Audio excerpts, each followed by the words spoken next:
City Council, City Managers, City Attorney Lopez, and everybody on staff.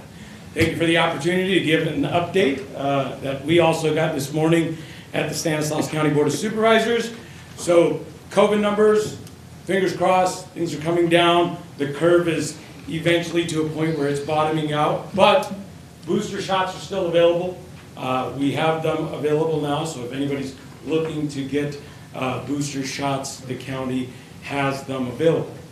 But on a positive note, some things are becoming a little bit more apparent to us that there's a need in the community, and that's with the outbreak of the monkeypox pandemic.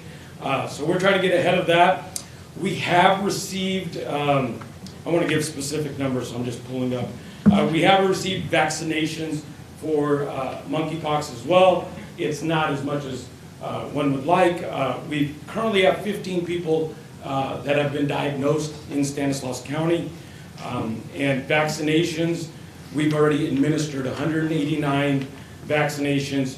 We've received 352 vials, and some of them you have to double up because the dose is 0.5 and some require just based on the body type of 2 vials. So that's why you see the discrepancy in the 189 vaccine doses administered and to the amount that we've received of 352.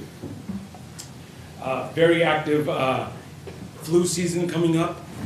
So Dr. V gave the expectation. She can usually, through medical data, gather what type of flu season we'll be having.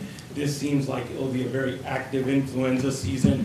And there is vaccines. There has been an update to the vaccines for the H1N1 and the B variant.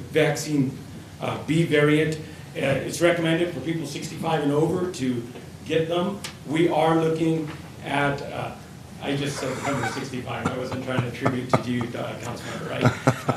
But we are looking at, there was a suggestion by one of my colleagues to have free flu vaccination clinics at county properties such as the CSA and the Sheriff's Department. So those are the updates on COVID, monkeypox, influenza. I know that it doesn't sound as positive as one would think, but the county's really trying to get ahead of this. Public health is really trying to be on top of things because as we come out of the COVID pandemic, we want to be ahead and provide these updates and show what Stanislaus County is doing to address these concerns. In other things, next week we have a night meeting for the county board, and we will be finalizing ARPA funding projects that are going to be happening here in the county.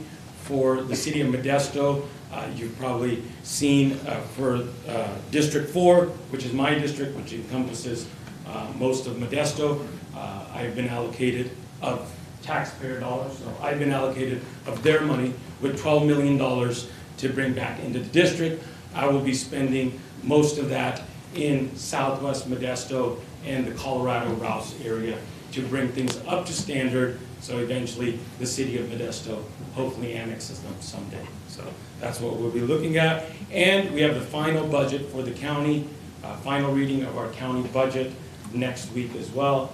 So you can tune in and see and be proud of the fact that the county is in very good financial stability with all of your dollars and the taxpayer dollars.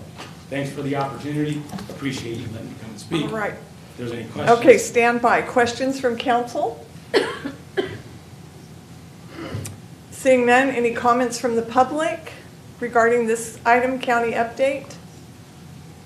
I do not see anyone in person. I see one hand raised. I'm not sure that it's regarding this item. Patrick Worley? I think it was a high five. I'll take it as a high five. Okay. Are we able to hear from Patrick? Not at this time. Hi there, Patrick. Did you have a comment regarding item 1, Stanislaus County update? No, ma'am. I just would like to speak. Okay, all right. We'll get to you when we get back to public comment. Thank you very much. Any comments from council members? Thank you for the That's report. it. All right, Thanks again for thank the you. opportunity. Presentation only. Thank you very much for your update. Appreciate that. All right, item number 2, a presentation of proclamation recognizing National Hispanic Heritage Month. I will read the proclamation. Every year, from September 15th to October 15th, Americans celebrate National Hispanic Heritage Month by appreciating the community's history, heritage, and contributions of the ancestors of American citizens who came from Mexico, Spain, the Caribbean, and South and Central America. Hispanic Heritage Month originally started with 1 week of commemoration when it was first introduced by Congressman George E. Brown in June of 1968. With the Civil Rights Movement, the need to recognize the contributions of the Latin community gained traction in the 1960s. Awareness of the multicultural groups living in the United States was also gradually growing. Observation of Hispanic Heritage Week started in 1968 under President Lyndon B. Johnson and was later extended to a 30-day celebration by President Ronald Reagan, starting on September 15th and ending on October 15th.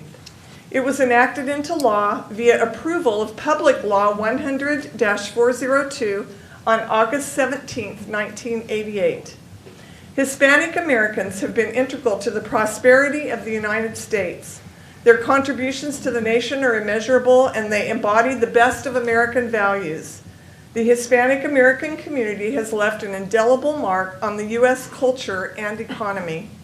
Now, therefore, be it resolved, the Modesto City Council does hereby recognize September 15 to October 15 as National Hispanic Heritage Month and encourages its residents to join in recognizing the many contributions made by Hispanics in our community.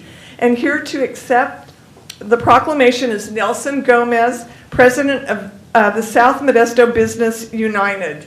Welcome, Nelson. Thank you very much, Mayor, City Council members. I'm Nelson Gomez, the President of South Modesto Business United. And on behalf of that organization and all Hispanic organizations and citizens of the county of Hispanic descent, we are extremely honored that the City Council of the City of Modesto has proclaimed that, and we accept that proclamation on behalf of everyone. All right, thank you very much. Are there any comments from council members? I would like to say something. All ma'am. right, Councilmember Madrigal, were you going to? Go ahead. Councilmember Scudia Brayton. Thank you. Welcome, Mr. Gomez. It's just delightful that we were able to acknowledge and recognize the contributions made by our Hispanic community members. The Hispanic community is the largest minority ethnic community in the city of Modesto. So the immense contribution, not only towards our economy, but towards just the many successes that they contribute to Modesto is just greatly appreciated. One of the things that I want to clarify, in Hispanic Heritage Month, is Mexican Independence Day, which is celebrated September the 16th. Oftentimes people confuse Mexican Independence Day with Cinco de Mayo. So very quickly, I'm going to do a little factoid here. So September the 16th indeed is when Mexico celebrates Mexico's independence from Spain, and that was began that war versus Cinco de Mayo, celebrated on May the 5th, which acknowledges the victory of Puebla against the French. So they're both battles, both victories. One was against Spain, and one was against the French. But again, Cinco de Mayo, September 16th, also referred to as El Grito. September the 16th is around the corner. There's going to be many community events. It's a wonderful opportunity just to get to know another culture. There's going to be many events. I encourage you to look at your social media posts, go out, grab yourself a nice thing to eat, a nice refreshment, and just get to know another culture. And thank you for being here and representing the Latino community. Thank you very much. All right, any Councilmember Canoyer? Yes. This is probably, except for the 2 years of the pandemic, that I have been able to and honored to attend all the Hispanic Cinco de Mayo, Independence Day, opening a flea market, and just getting to know everyone that that lives in that district, south on Crow's Landing and in South Modesto. And this is one thing I'm going to miss as not being on the council, is being informed. I'm going to have to pay really close attention because I won't get those individual invitations. And I just want you to know that I've enjoyed so much learning about how your culture is, and also just meeting so many wonderful people. So thank you, and I'll just keep an ear open and look in the paper to make sure that I don't miss events, even though I'm not on council.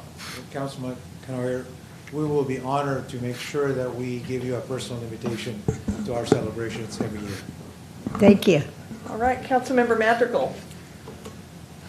Just want to say in Spanish, muchas gracias por venir a invitarnos a los eventos que lleva a cabo la organización South Modesto Business United.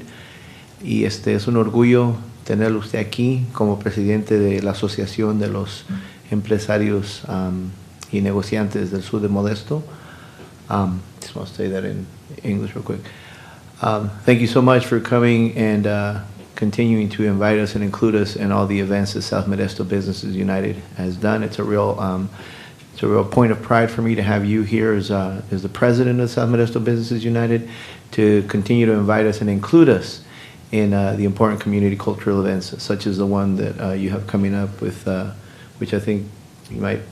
Yes. Are you going to be providing more details, I think? Yes, Councilman Madrigal, that will be a celebration that we're going to have at El Rematito Flea Market on September 15th, the day that El Grito. We're going to have the Mexican consulate from Sacramento. We're going to come down and help us celebrate. We celebrate both the Mexican heritage as well as we have our national anthem in the United States. We want to make sure that everybody knows that we want to keep this cultural information for our next generations, and we invite each and every one of you, as well as the public, to attend that particular celebration. It will be free, and it's going to be on Thursday the 15th from 5 to 11 p.m. at El Rematito. Thank you very much. Thank you. Now, we will come down to give the presentation of the proclamation and take a photo. So stay right there. Thank you.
All right.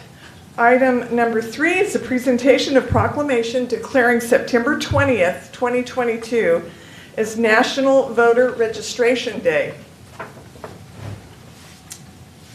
The City of Modesto is committed to the highest standards of election integrity, and also to encourage broad voter registration, access, and citizen participation in elections among voting eligible citizens.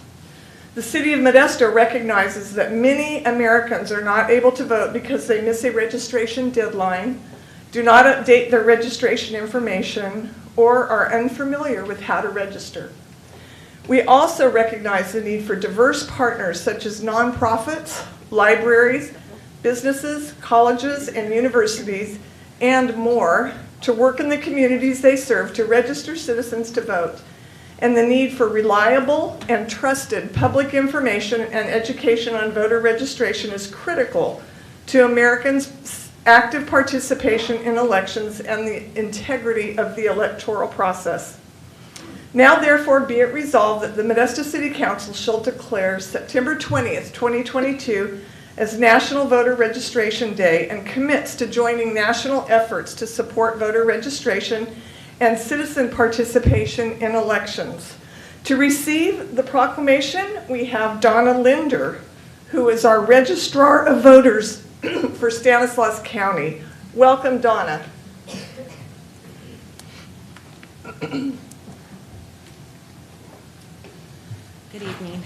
Good evening. I'm not quite as tall as him. Good evening. I just wanted to give a couple quotes from some of our previous presidents. In 1982, President Ronald Reagan, while he was signing the Voters Act right extension, stated, "The right to vote is the crown jewel of American liberties, and we will not see its luster diminished." He also stated, "Our nation will prosper or decline in direct proportion to our selection of leaders." In 2015, Barack Obama said in his proclamation of Voter Registration Day, "The right to vote is a cornerstone of what it means to be a free people. It represents the bedrock of equality and civic participation on which our nation was founded. Throughout American history, courageous patriots of every background, creed, have fought to extend this right to all and to bring our country closer to the highest ideal. Voting is vital to the principles of the core of our democracy.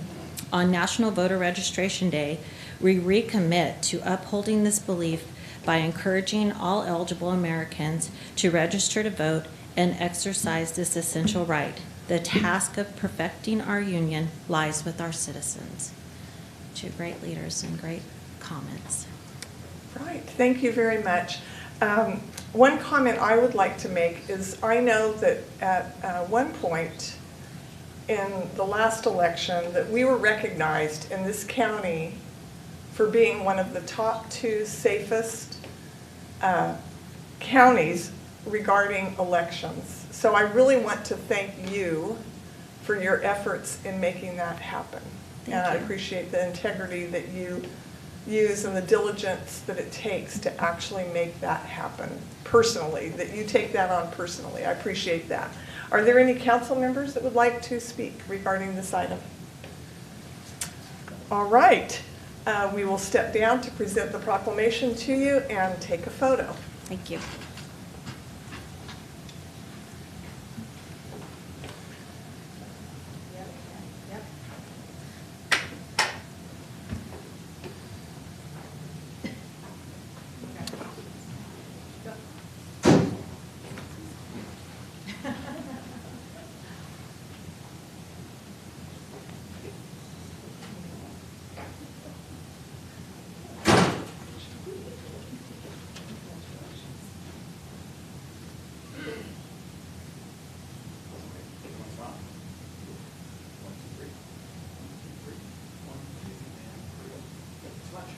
Thank you so much for all your work.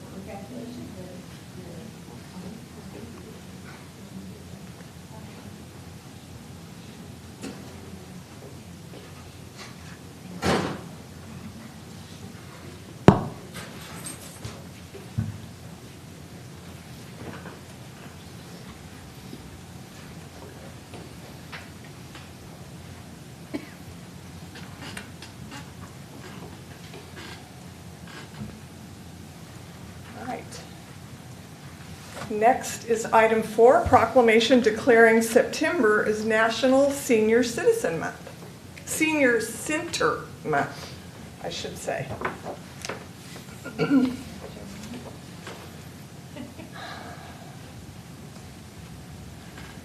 Senior centers sow the seeds of positive aging and are vital to the health and emotional well-being of the community. Senior centers strengthen community connections by providing services to support older adults aging well by preventing social isolation through knowledge, programming, and resources. Senior centers encourage healthy living by offering health, fitness, and nutritional programs and create interest in current and prospective new participants. Engage the community through collaborations and volunteerism, and expand the mind by offering activities and games. Modesto Senior Citizens Center staff understand the value of keeping the mind active and create a welcoming environment to challenge their minds. Senior centers also provide seniors the opportunity to enhance their emotional well-being by providing socialization activities. The City of Modesto supports the importance of senior centers and recognizes the Modesto Senior Citizens Center's integral and important role in our community. Now, therefore, I, Suze Wallen, Mayor of the City of Modesto, do hereby proclaim September as National Senior Center Month and urge all citizens to recognize the special contributions of the Senior Center participants, staff, and volunteers who work to enhance the well-being of older citizens in our community. And tonight, I have down that it's Stephanie Navarro. That's not his. It's okay. Hi, my name is Shannon Parker, and I'm the coordinator for the City of Modesto Parks, Recreation, and Neighborhoods Department at the Senior Center. Thank you, Mayor. Thank you, City Council, for recognizing September as National Senior Center Month.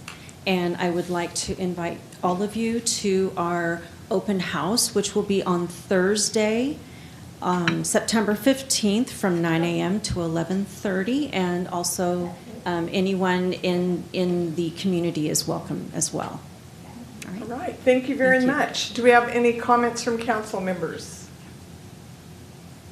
All right, seeing none at this time, I will come down. We will all come down to present the proclamation and take a photo. Thank you for being here.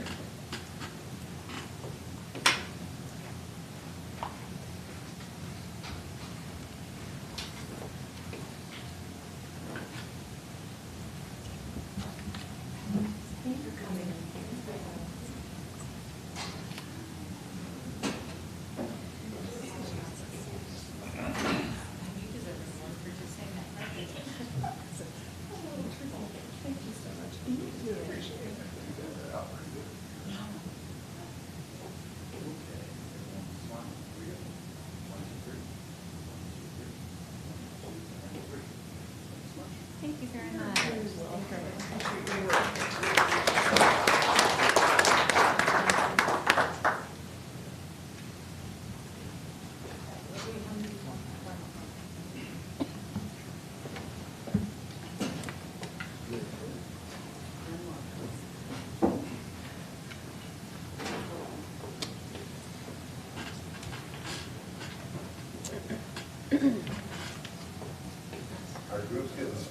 I know.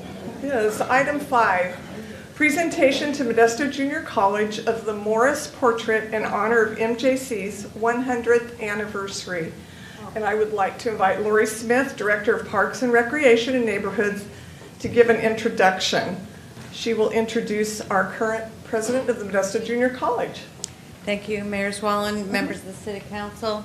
Lori Smith, Director of Parks, Recreation, and Neighborhoods. I am pleased to be here tonight to recognize the 100th anniversary of Modesto Junior College. For 100 years, Modesto Junior College has provided educational opportunities for people of all ages. We understand and value the service they provide to the community and look forward to our continued partnership in the next 100 years. Tonight, we will present President Dr. Shantanu Bandyopadhyay with a portrait of Charles S. Morris, who served as the first president of MJC and is considered by many as the father of the college. This portrait was displayed at the museum for many years, and now, in honor of their 100th anniversary, we believe it will continue to be enjoyed but on display at MJC. It is with great pleasure that I introduce the president of Modesto Junior College, Dr. Bandyopadhyay. He is an experienced leader with a record of improving student access and success, as well as a transformational leader at the community colleges. All right, thank you. Welcome. Thank you. Good evening, Mayor Zuelen, City Council members. It is my distinct honor to be here today and receive this portrait on behalf of our college. Every journey begins with a dream, and I cannot emphasize how important the dream was, that journey that began 100 years back with 21 students. In course of the last century, we have produced 750,000 graduates who are in different parts of the world, who have made us proud, who have flourished in their professions and made the society enriched. The saga continues. After 2 years, now we are full-fledged back on the campus. We never closed, but most of the classes were online. This semester, we have 40% of our classes on campus. We are seeing our enrollments growing back. During the pandemic, like most of the colleges, we lost 20% of our student population. We gained back about 10% this semester alone. And I'm confident we will keep on continuing to build this relationship with the city and the community and serve Modesto and adjoining areas. Thank you for this portrait. It would be in our Morris building. Great. On behalf of the City Council and myself, we are honored to have this portrait of Charles S. Morris displayed at Modesto Junior College in the building dedicated to him. The city is thankful for the continued partnership with the Modesto Junior College, as they are an integral part of the fabric of this community. Are there any members of the council with remarks? Seeing none, we will, Councilmember Madrigal. I think you better speak into the microphone so that everyone can hear you. I just wanted to say, as a former student body president at Modesto Junior College, this is way cool. I didn't think I was. I'm feeling pretty old now, but I'm one of those students that used to frequent the Morris building for everything from counseling to academic counseling to. I think they even had a cot. You know, if you were too tired and you needed to take an afternoon nap, they even had that. So it was what do you call it? MJC really changed my life, and I'll forever be grateful. And this is way cool to be celebrating it here with you all. Thank you so much for the comments. All right, thank you, and we will meet you to give the presentation of the photo. I would invite you to come back to Morris building when we install this picture and just be a part of that journey again.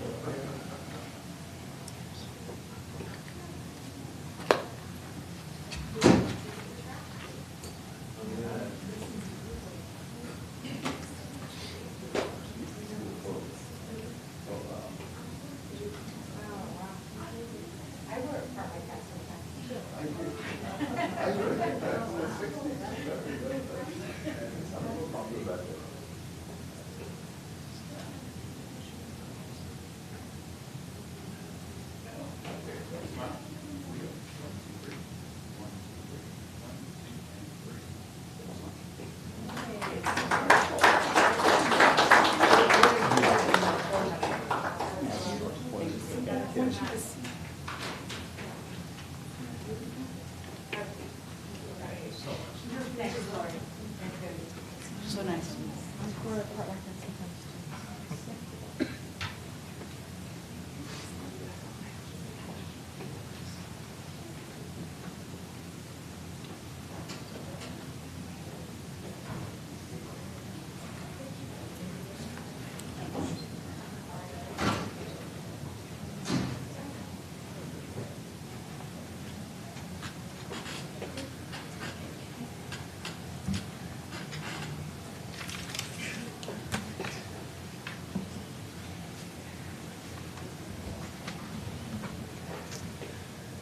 Next is public comment period. Does anyone wish to speak on an item under public comment? This is for items not on the council agenda. Each person has three minutes to speak. I have several blue cards. I will call them in the order that I received them. First is Nathan Sanchez.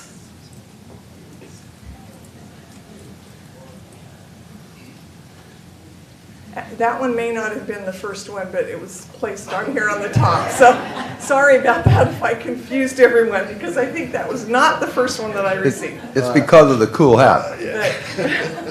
Mayor, you're correct. Actually, I was here, one of the last ones, so I was, okay, I'm going to be called up a little bit later on, so I wasn't stressing on the fact. But hey, that's okay. I'm here up front before you guys, council members. I was here in the same place a couple months back, and it was discussing regarding to push and to repeal the cruising ban. There's been a lot of footwork behind the scenes since then from dozens and dozens of people. Sit-down meetings with some council members and also with the PD. And last week was the first official cruise that we were allowed and that we had the liberty and the blessing from the MPD and, as far as I know, from the city council as well. And there was a sense of positive pride, there was a sense of unity, there was a sense of everything what we've been pushing for, of motivation, to keep pushing, to keep doing what we're doing, to come together under one umbrella and as one city and one body to welcome cruising back into Modesto. Before the end of the night, I did speak with some of our police department, and I questioned them, their feedback, and it was nothing but good. And when I was on my way home, of course, cruising in the Classic, I said, you know what, it's been worth it. I know that to be in the spotlight, and I know for the cruising community now to be looked on, it feels good, because we see and want you guys to see that we are here for the best of the city of Modesto and for the community as well. So here in the near future, if we can put it on the agenda, it would be appreciated. That way we can go ahead and continue to push forward on getting this no cruising ban repealed. Thank you, City Council. Thank you very much for your comments. Next, Jerry Thompson. I believe that was the first one that I received, actually. I think the rest will be in order. He had a better hat. Yeah, he did. Hi, Council, Mayor. I'm with Nason about lifting the ban for cruising. 1979, City of Modesto officially made Graffiti Weekend for the month of June. Unfortunately, the city leaders of that time didn't plan for, when they advertised throughout the state, for the Graffiti Fest that they wanted to have. So what had happened was it created an overwhelming amount of people to be in one congregated area. So it created crime, it created congestion, and the police department wasn't really fully engaged because they weren't fully informed of what was taking place. So from 79 through 93, once a month, well, one weekend out of the month of June, the graffiti cruise would be advertised as a festival. Unfortunately, when they decided to ban the cruise, they didn't take into account of the locals that cruised throughout the other months on the weekends that didn't have these encounters. It was only the encounters that I remember when I cruised back in the 80s and through the 90s, those issues had happened on the month of June when they were advertised all over. I think the city should try to be on the correct side of history this time and mend the things that happened in the past, because it actually stifled a culture in the city and within the county with a group of people that were used to blame when actually it was the city that was part of the problem, the Chamber of Commerce was part of the problem, and the outsiders that came in. Because I remember the times when I cruised, we never had those kind of issues that was arising. It was only during that month of June, because I remember it would bleed out into the neighborhoods.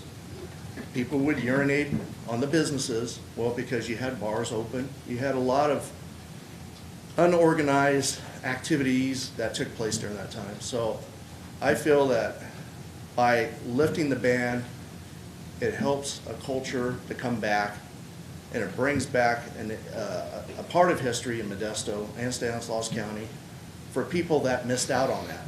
My wife, for the first time, she went cruising with me this Friday night. She never did it before. She had the best time of her life. I always told her my stories, then she got to experience it. We did do the cruise for every month, every year for the Kiwanis Club, but that's not the same as actually being out there, intermingling with people, making new friends, learning other cultures. It was like a big melting pot that night, and it was good. So I want to thank you all, and I hope you really do consider lifting this ban, because it would be healthy for the city, but also for all the members of the community. Thank you. All right, thank you for your comments. Next, I will go to an online comment. Patrick Worley.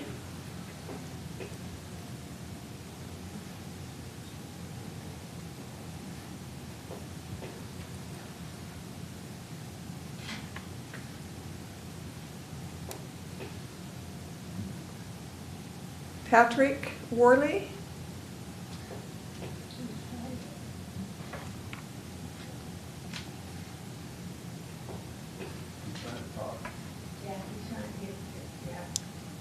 I see his microphone, but it's not. Right, we can see your microphone, but we cannot hear you, so I will come back to you.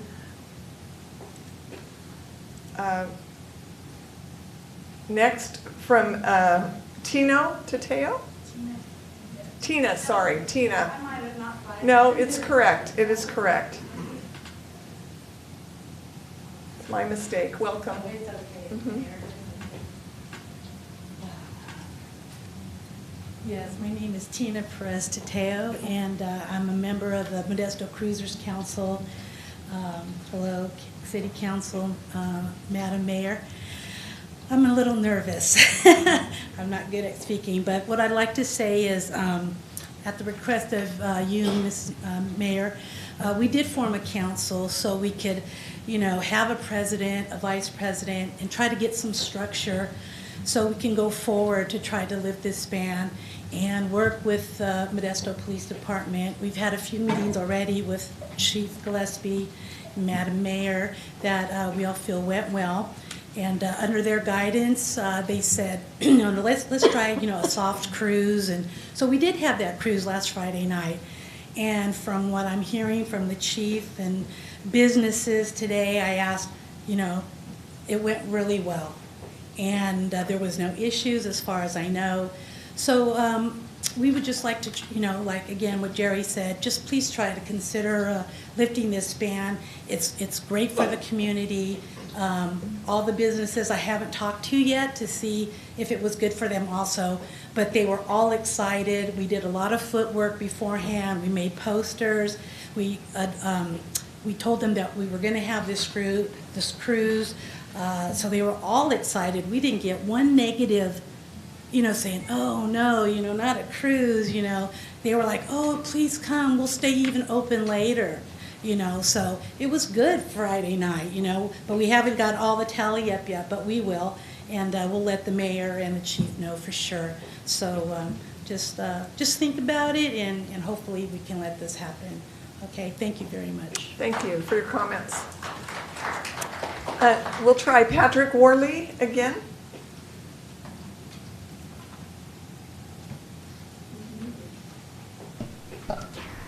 Hello. Hi there. Okay, so you can hear me now. Yes. Okay. It's been 64 days since Paul David Chavez was wrongfully killed by Samuel Muncie of the Modesto Police Department. 64 days that we all, as a community, have to worry about Sam Muncie killing us because we are holding an everyday object. Today I want to talk about de-escalation. What happened on the day that Paul was killed was not de-escalated. From the moment Officer Muncie got out of his squad car that day, he had his gun drawn.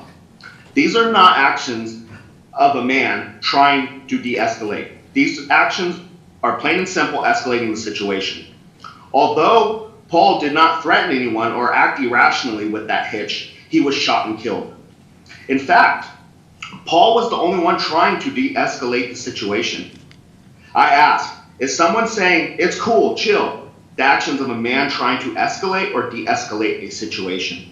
I urge you to listen to the call and hear his words. To me, I see that as Paul trying to say, hey, let's talk about this. I'm not trying to hurt anyone. But in the time of 23 seconds, he wasn't able to communicate that as Mr. Muncie decided to kill Paul. This is a scary thing that we as a community have to be afraid of. What a cop might do if he feels like I'm not complying in the time frame that is right for him. This reminds me of an 80s movie titled Judge Dredd, where officers are police, judge, and jury.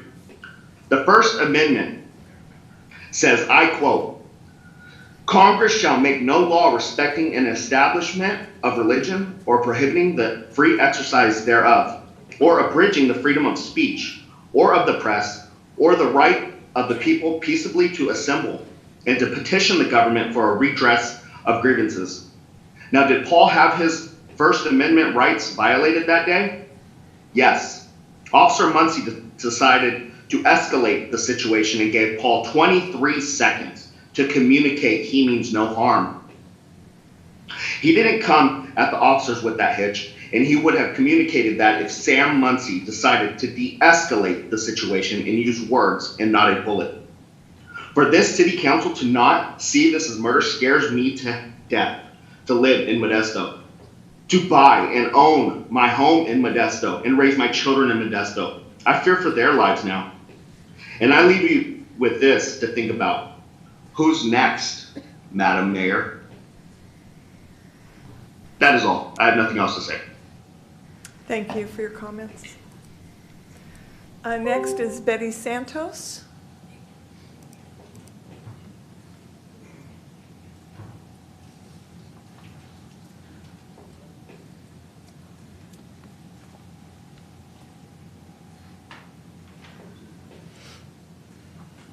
Hi, good evening, Mayor and the City Council. My name is Betty Santos, and I am on the Modesto Cruisers Council as well.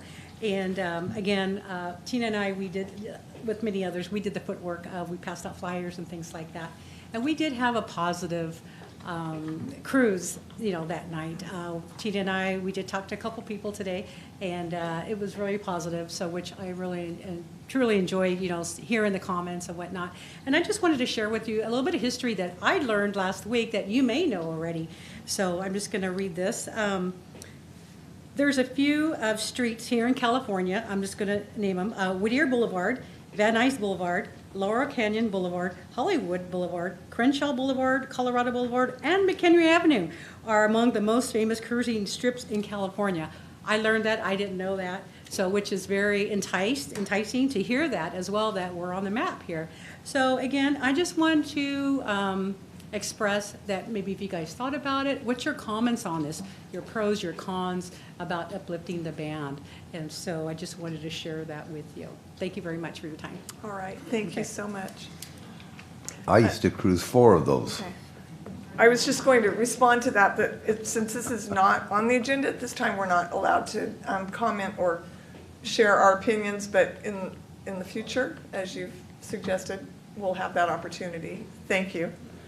Next online is Ramon Rodriguez. Good evening, Madam Mayor and Council. Can you hear me? Yes, we can.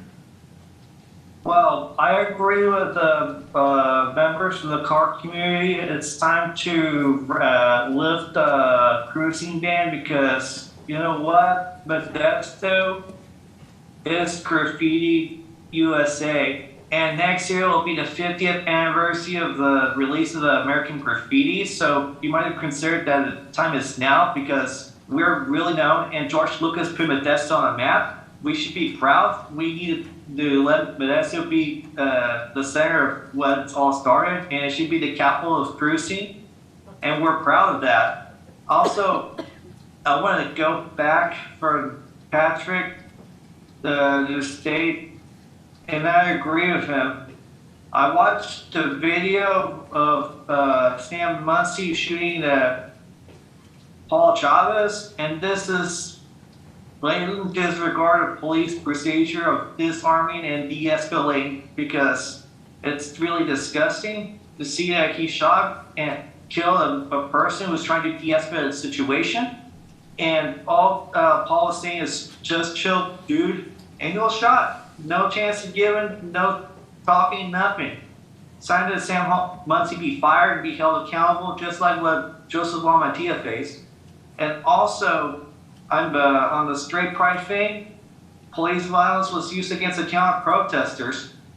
Also, we need to tell straight pride that their bigotry is now at Modesto, and that their filth, their bigotry, and their hatred needs to be out of here, because we're tired. And they admitted they're a peaceful racist group 3 years ago by this Don Grumman guy. They need to leave Modesto alone. We need to get on with our lives and make our community members safe without them spewing garbage. And also, before I close right now, all I gotta say is that Don Grumman and Belinda Mason needs to accept Nissan Altima as their Lord and Savior, and not their racist Jesus spreading bigotry and hatred. That's all I have to say. Thank you. You're welcome. Next, Charmaine Breedlove.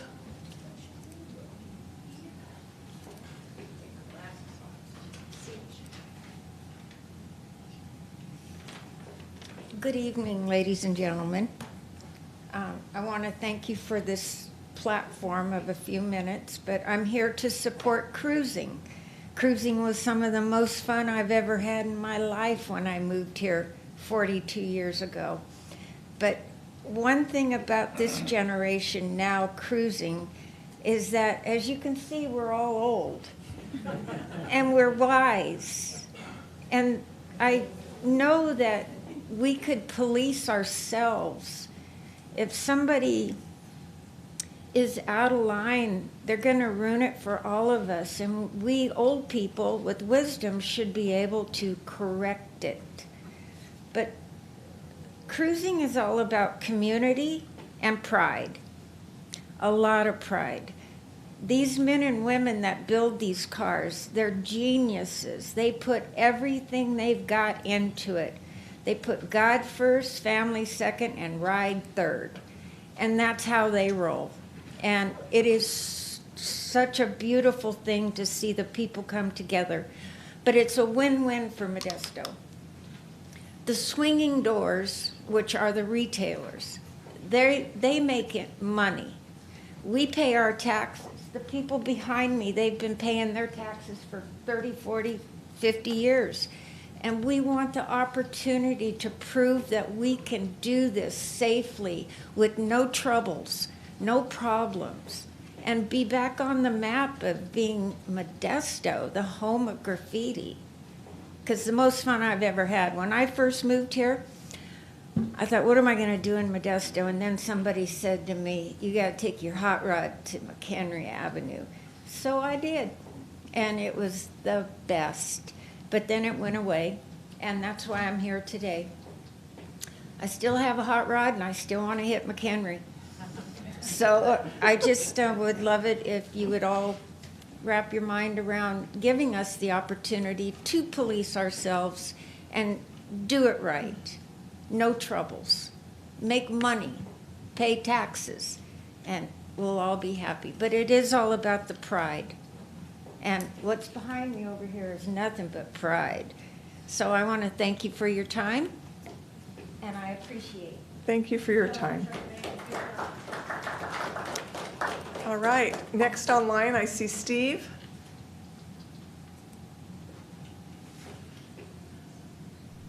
Hello. Hi there. Hi. I just wanted to talk to you folks again tonight about how disgusting it is that nobody seems to really care that Officer Sam Muncie murdered Paul Chavez. It's pretty disheartening, and you know, throughout the entire the year or so of Forward Together, I mean, building trust and making people feel safe in this community has been discussed over and over again. When I watch the video of Paul's slaying, there is absolutely no reason why Sam Muncie shot and killed Paul. It's mind-boggling. In addition to the very obvious truth that he did not need to kill him, everything about that situation, the way that the officers handled it from start to finish, was absolutely unacceptable. They approached him, they came toward him, they seemed like they had to get somewhere quick afterward. They had nothing but space behind them, And yet they felt it was like not an option to back up. They aggressively moved forward, and the only thing that Paul did was for a short time initially say that he didn't want to comply. Well, I'll tell you what, if I woke up and I, passed out drunk and people came at me with guns, I'd be disoriented. And my first inclination would be fear, and I would probably, be afraid. But I also would be like, what the hell do you want? These people aggravated him. You guys talk on and on and on about de-escalation. Paul Muncie needs to be fired, and he needs to be prosecuted. Excuse me, I keep mixing up first names. Sam Muncie needs to be fired and prosecuted for the murder of Paul Chavez. It's plain and simple. I don't want to live in the community where you, the city council, and the police department have some crazy, inexplicable idea of what murder is, and they apply different laws to people just because they wear a badge. You guys have influence, you have power. The way I see you respond to a lot of topics you seem to enjoy talking about, I know that things can get you, that can move you and get you to care and become involved. You guys aren't supposed to just be sitting there and only paying attention to people's concerns when it is politically expedient for you. You need to make a stand, you need to assert your influence, and you need to make sure that Sam Muncie is fired and charged for the unlawful and obviously unnecessary killing of Paul Chavez. That's what this town needs. That is one step toward us having some confidence in the Modesto Police Department. As of right now, all I see is the department stubbornly refusing to even acknowledge the glaring truth. Thank you. You're welcome. Next, I see Sammy Nolan. She had to leave? Okay. All right. Richard Anderson.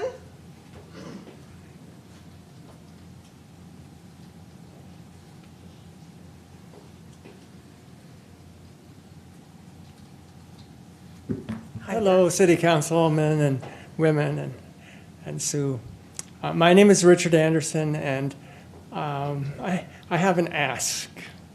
And the ask is for the Eastside Mosquito Abatement Program or district to be able to present at one of the City Council meetings a little 10 or 15 minute presentation about what they do, why, how they do it. I've run out of air. I only have one lung cancer, but that's sort of pertinent to my reason of being here.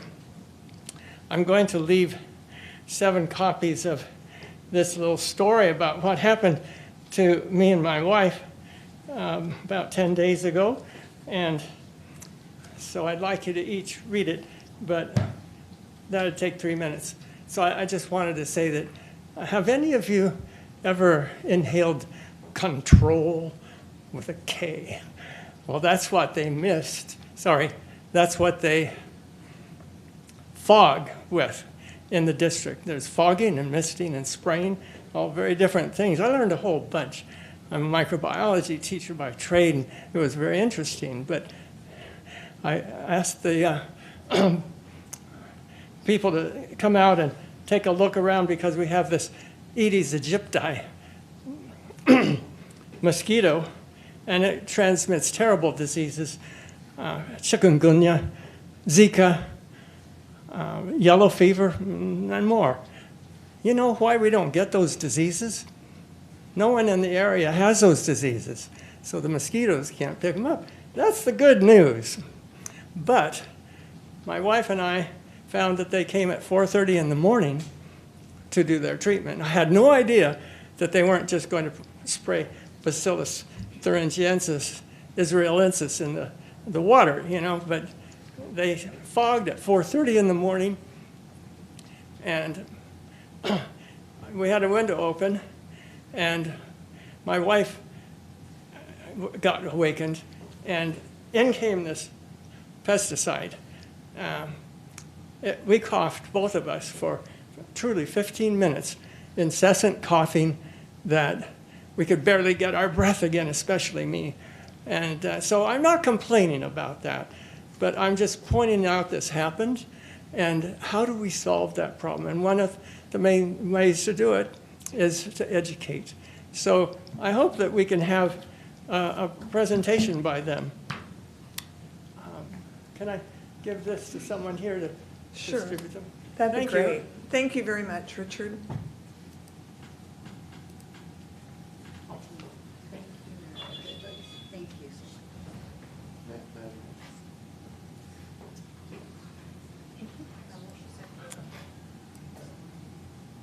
Yes, and we are planning, we've had that discussion about a presentation. Councilmember Madrigal? Just want to say I'm very sorry to hear this happen to you, Dr. Anderson, and just full disclosure, I want to share with the council and the public. Dr. Anderson was actually my microbiology teacher when I was at Modesto Junior College, back when I thought I wanted to pursue a career in medicine, and so I'll never forget Dr. Anderson. Good student there. Oh, thank you. Thank you. Thank you.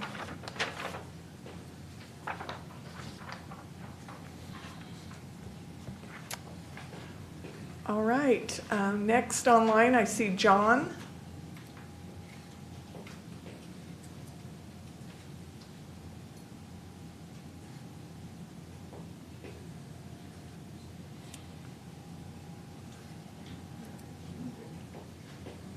John, it looks like you're muted.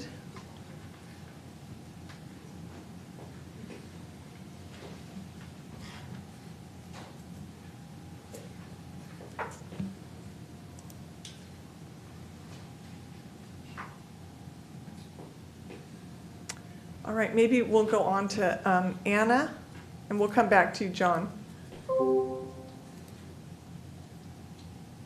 Anna?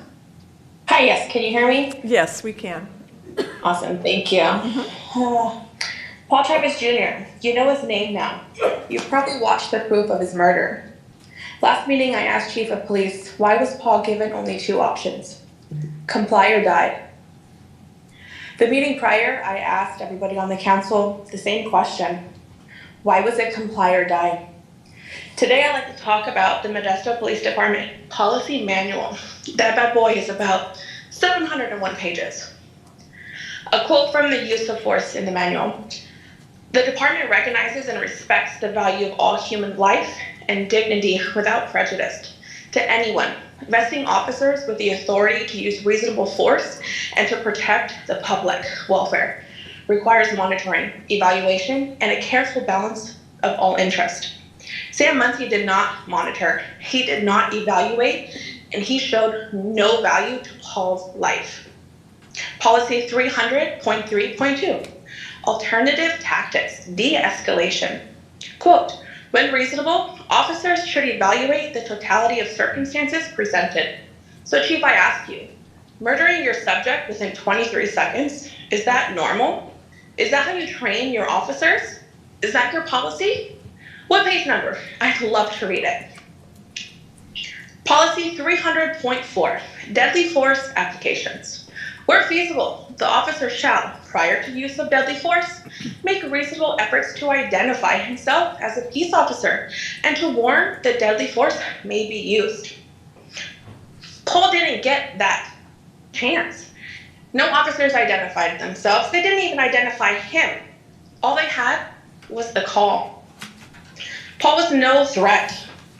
It is the responsibility of the responding officers to observe, make their own judgment of the situation, not dependent solely on the report from dispatch. Chief, your officer came to a family disturbance ready to kill. Paul was given 2 options on July 14th, comply or die. Paul didn't comply in the time frame suitable for Sam Muncie. Therefore, Sam Muncie murdered him. We demand that Sam Muncie doesn't get to do this again to another family. He shouldn't be allowed to be a police officer. You don't just get to murder someone. Sam Muncie is not judge, jury, and executioner. Well, I guess in Paul's case, he was. Right, Chief?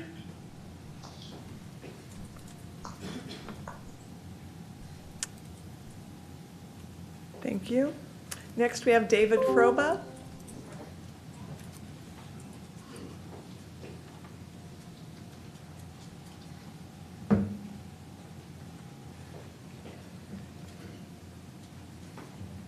Madam Mayor, member of the council, I'm here on behalf of the Workforce Housing Coalition in the western part of the city, and I'm here to talk to you specifically about manufactured homes. In the page 106 of the housing plan, it talks about promoting equal opportunity for all residents, and then specifically deals with manufactured housing. However, also in the plan, it talks about the fact that there are approximately 57,000 single-family homes and only 2,000 mobile homes. Obviously, the only possible way for the vast majority of workforce housing people to actually buy a home and build equity is through a manufactured home. Manufactured homes are increasing in quality over the years. There is a movement afoot both nationally and in the state to facilitate manufactured homes because of the fact that you could get them for, maybe a quarter of what the houses around them go for, with all the advantages of home ownership. So I would ask you to particularly consider the fact that in the Muni Golf Course, you have a unique opportunity to make that happen. Thank you. You're welcome. All right, next online, I see John.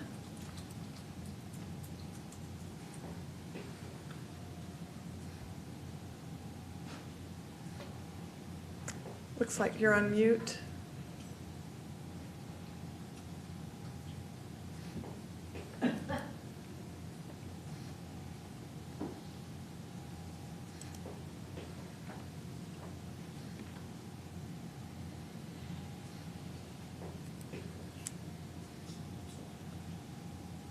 Oh. All right, we'll go on and come back to anyone else. There's a few more online. Sharon Froba is next.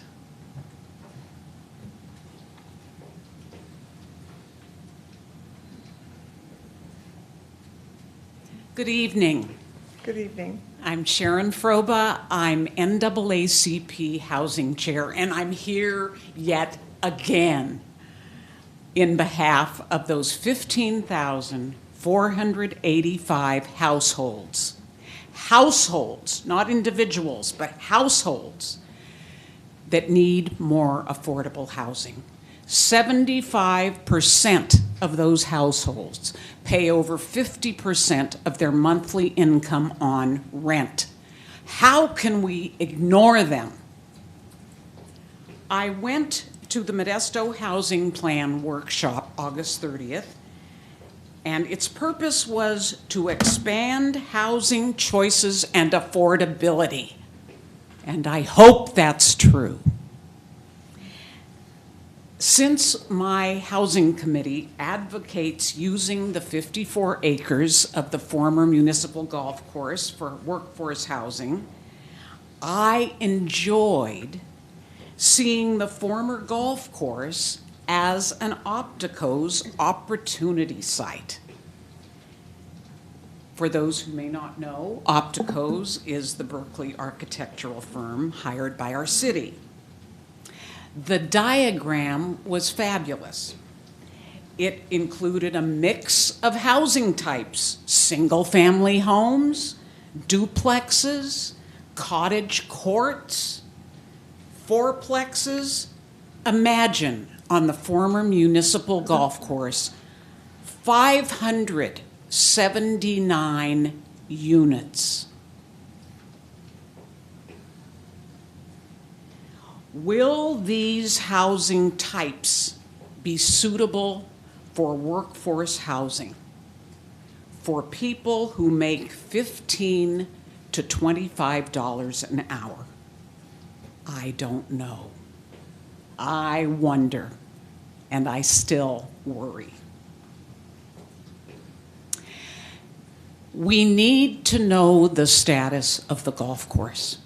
We have asked Councilman Madrigal to help us get some information on what is going on and why things take so long.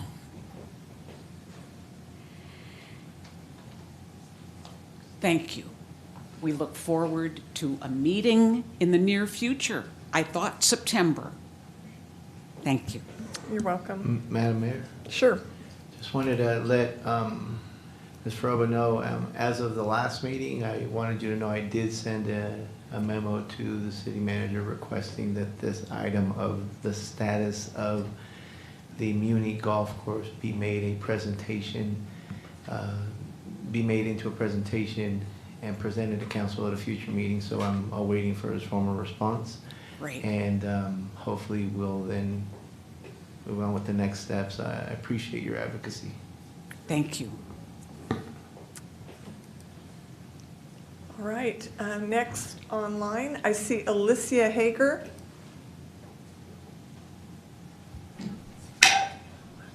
Hello. Hi there. Okay, so I want to talk about advocacy.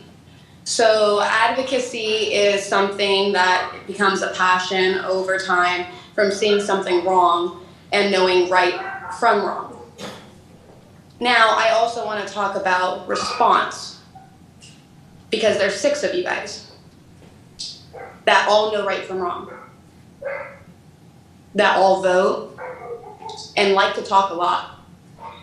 So this is going to be referring to the Paul Chavez shooting. You probably already know, though I doubt any 6 of you have watched the video, because if you did, you would have some humanitarian society like obligation to do something, considering the hype that you guys stand on. I would definitely use my power or speaking abilities to prosecute Sam Muncie for murdering someone and still being able to walk around with a gun.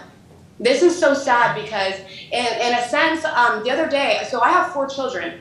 I'm only 28 years old, so you know that I've been around once or twice. Now, I also dropped off my son in 2nd grade in the West Side, so West Side Modesto, I'll be talking to you guys soon.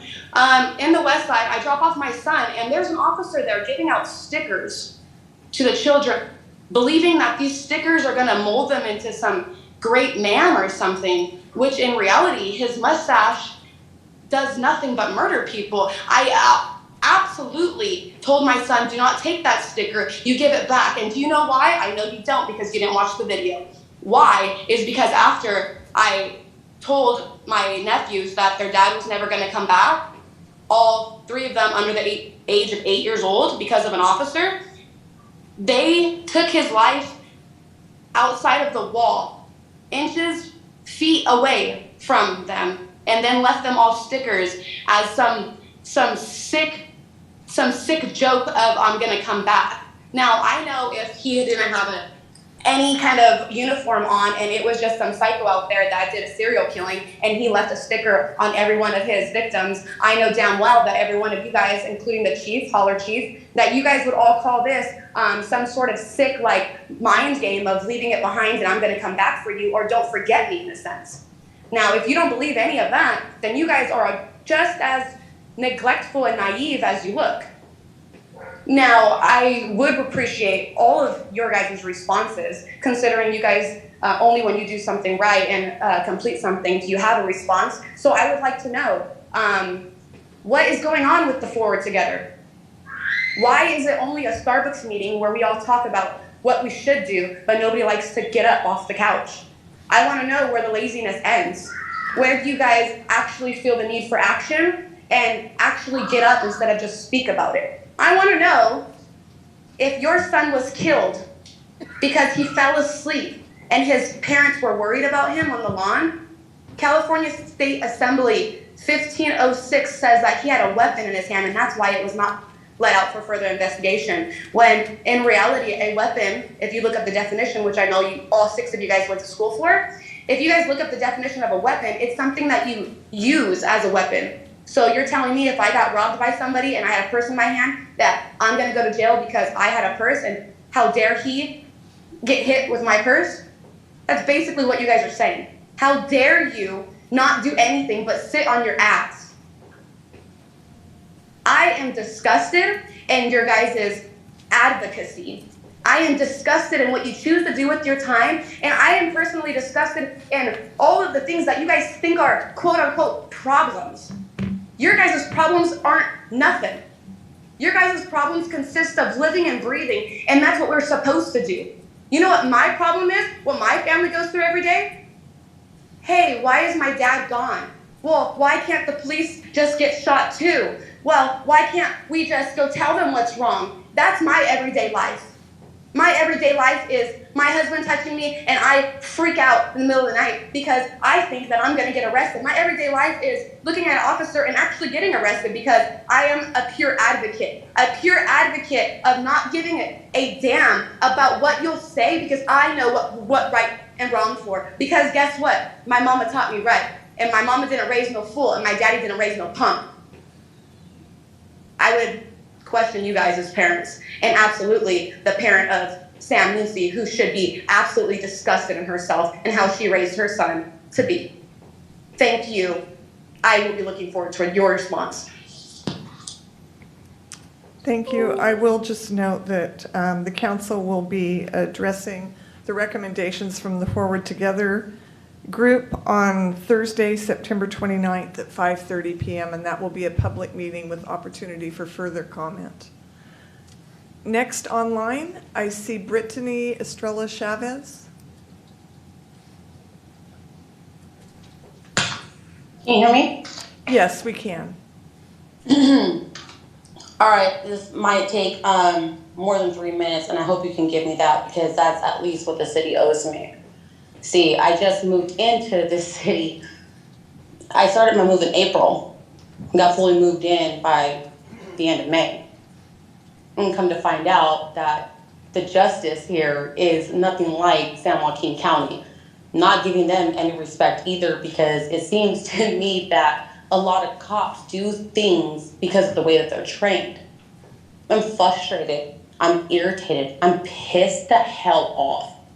I'm pissed off that every single time that I take my children to school, when I pick them up, when I go to work, when I go to a store, that I know that Sam Muncie and Valencia and every person who was there that day, who huddled in a big ass circle, like the biggest game I ever damn seen in my whole life, it would not give me any answers, a card, a number, badge ID. They didn't give anything.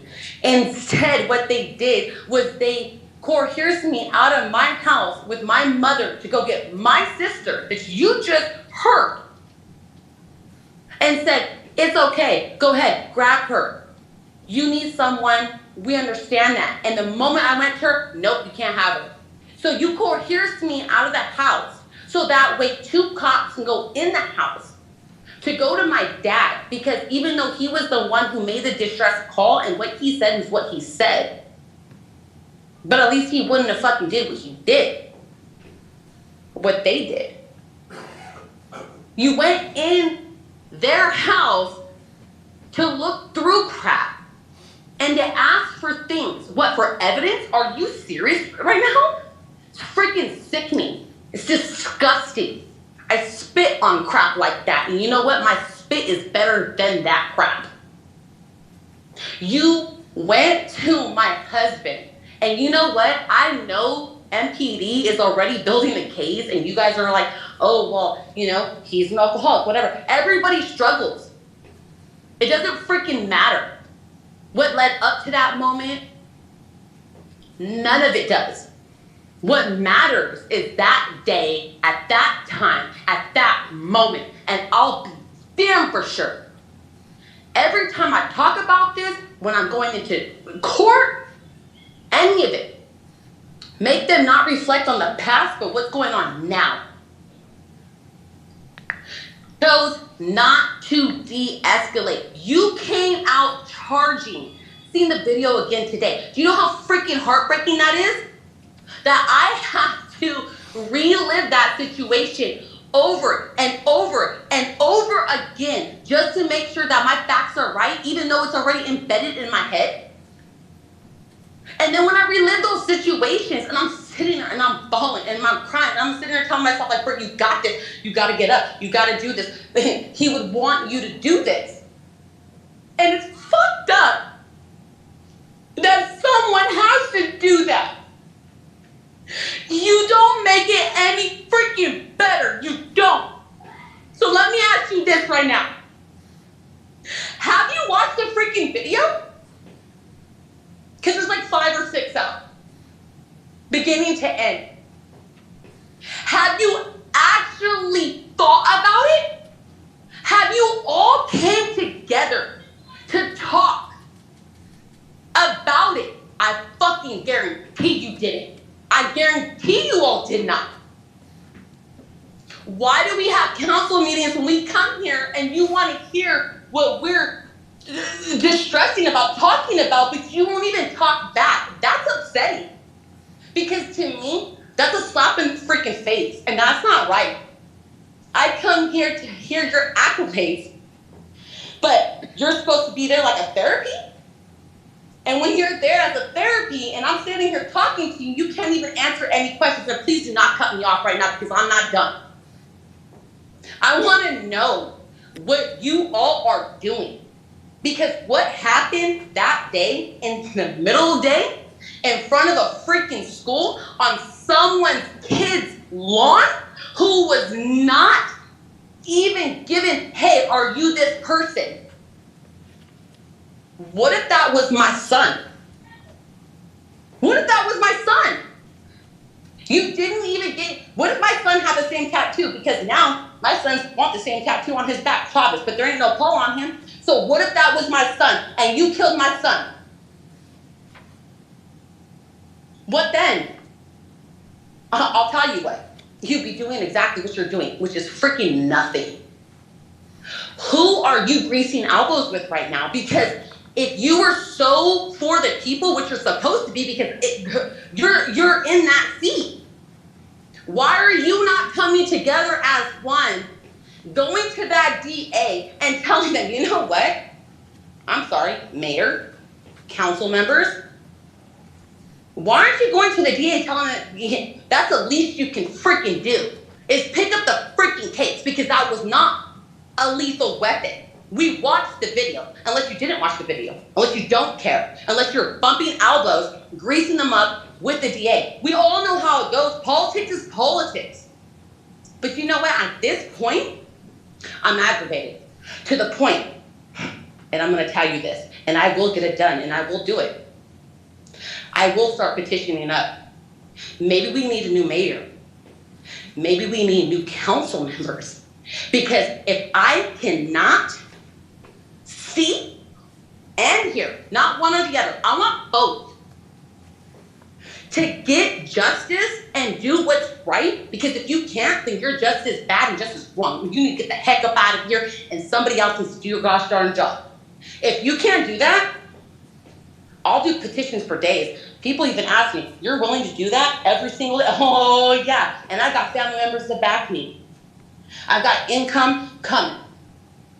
If that's what you feel you need to do, Britt, that's what you do, then you do it, and we got you. So I'm asking you before I'm telling you. I'm asking you for you to plead with the DA to pick up this freaking case. I'm asking that you go to MPD and tell him he needs to be fired. Because my lawyer's already going to prosecute this guy. I mean, there is no ifs, ands, and buts about that. It's going to get done. Brittany? No, I'm not done. Could I respond? No, you didn't want to respond to anybody else, but you want to respond to me now. So I don't want to hear a response because your response is irrelevant. So I'm going to end with this. You all have a job and a duty to this city, to this council, to this community, to these people. If you cannot do it, get out, or I'm going to start petitioning everybody out. And best believe, I know a whole lot of people. And best believe, I know how to talk. And I will get it done. And I end with that. Justice for Paul David Chavez Jr., also known as CJ. You can go ahead and move on to the next person because you don't give a crap. So go ahead. All right, next is Brandon Saker.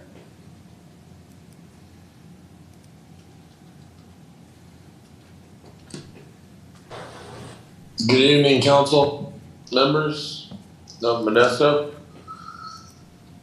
Good evening. Can you guys hear me clearly? Yes, we can. Okay, great. I was calling in on behalf of Paul Chavez Jr. I'm a former coworker of his. I don't really have words for his family on the losses that they have to go through in life because of this officer, Samuel Muncie. Paul Chavez Jr. did not deserve to die that day at the hands of the Modesto Police Department. I want you guys, for 1 second, to please put yourself in the position of the family members of the Chavez family and having to explain to the children why their father is no longer going to be coming home to have dinner with them, to pick them up from school, to do anything that a father would do with his children, because one officer decided to end his life. The Modesto Police Department needs to be held accountable. They need to investigate, and they need to act swiftly. There is no telling when another opportunity like this will come, and Samuel Muncie will be at the face of the same decision that he made that day on July 14th to take Paul Chavez Jr.'s life. And if you, as council members, find that okay, you all need to step down from your seats. The Modesto Police Department is there to protect and serve. And that day, they did not protect and they did not serve anybody. Sam Muncie needs to be fired immediately. He needs to be stripped of his badge. He needs to be taken from, his gun needs to be taken away from him, and he needs to be arrested until there is an investigation to decide why he was why he went against police procedures and decided to show misconduct towards a community member. Paul Chavez Jr.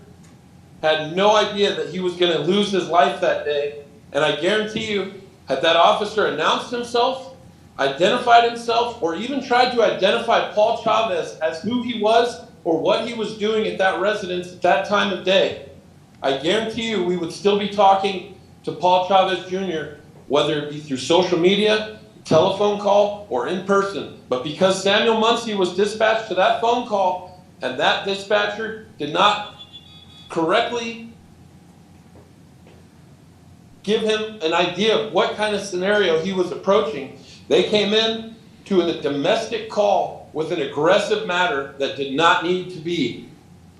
And I plead with you guys, all of you council members need to please join and get this case picked up by the DA. This is not acceptable for a Modesto police officer or a police officer anywhere in the United States of America. When you come to a scene, you need to announce what you were doing there and who you were with. And if that doesn't happen, you're just basically showing up as a large gang with the largest pocketbook and the most unrelenting force of weaponry possible. You guys are prepared for every situation on a tax dollar, and there's no reason for it. You guys come in with this military training to deal with domestic calls for what reason? To take innocent lives? That's not right. And I plead with you guys to please help pick this case up with the DA. I want to leave you guys on that note, and please have a response. Your response is not irrelevant. It is very relevant, and we please help us get this case picked up. Right. Thank you. Next, John.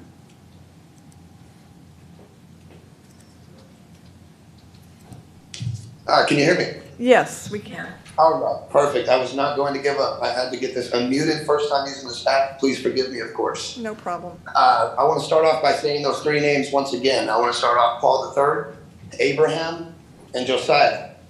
Those are the three little boys that never get to see their father again, unfortunately due to misconduct of the Modesto Police Department. It's outrageous, it's sad, it's disgusting. This is unacceptable, yet that man is still out at large, pretending to know how to do his job the improper way. He's on his way to the next house, the next call, right now. How do we know that man is not going to draw his weapon and do the same damn thing that he did? That's all he knows. That's all he's used to. A pit bull bites another dog. A pit bull bites a kid. We put that pit bull down, do we not? That's just common sense. Yet again, this man is still at large. He's still doing his job, in quotations, of course.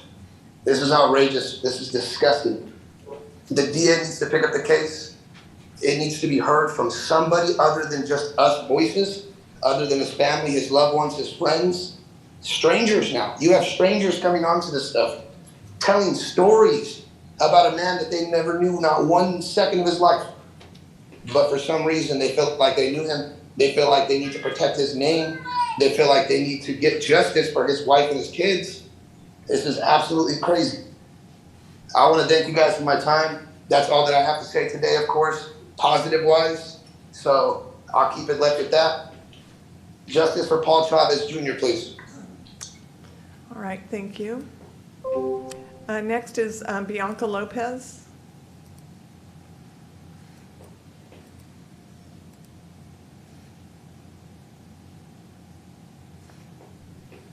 Hi, good evening.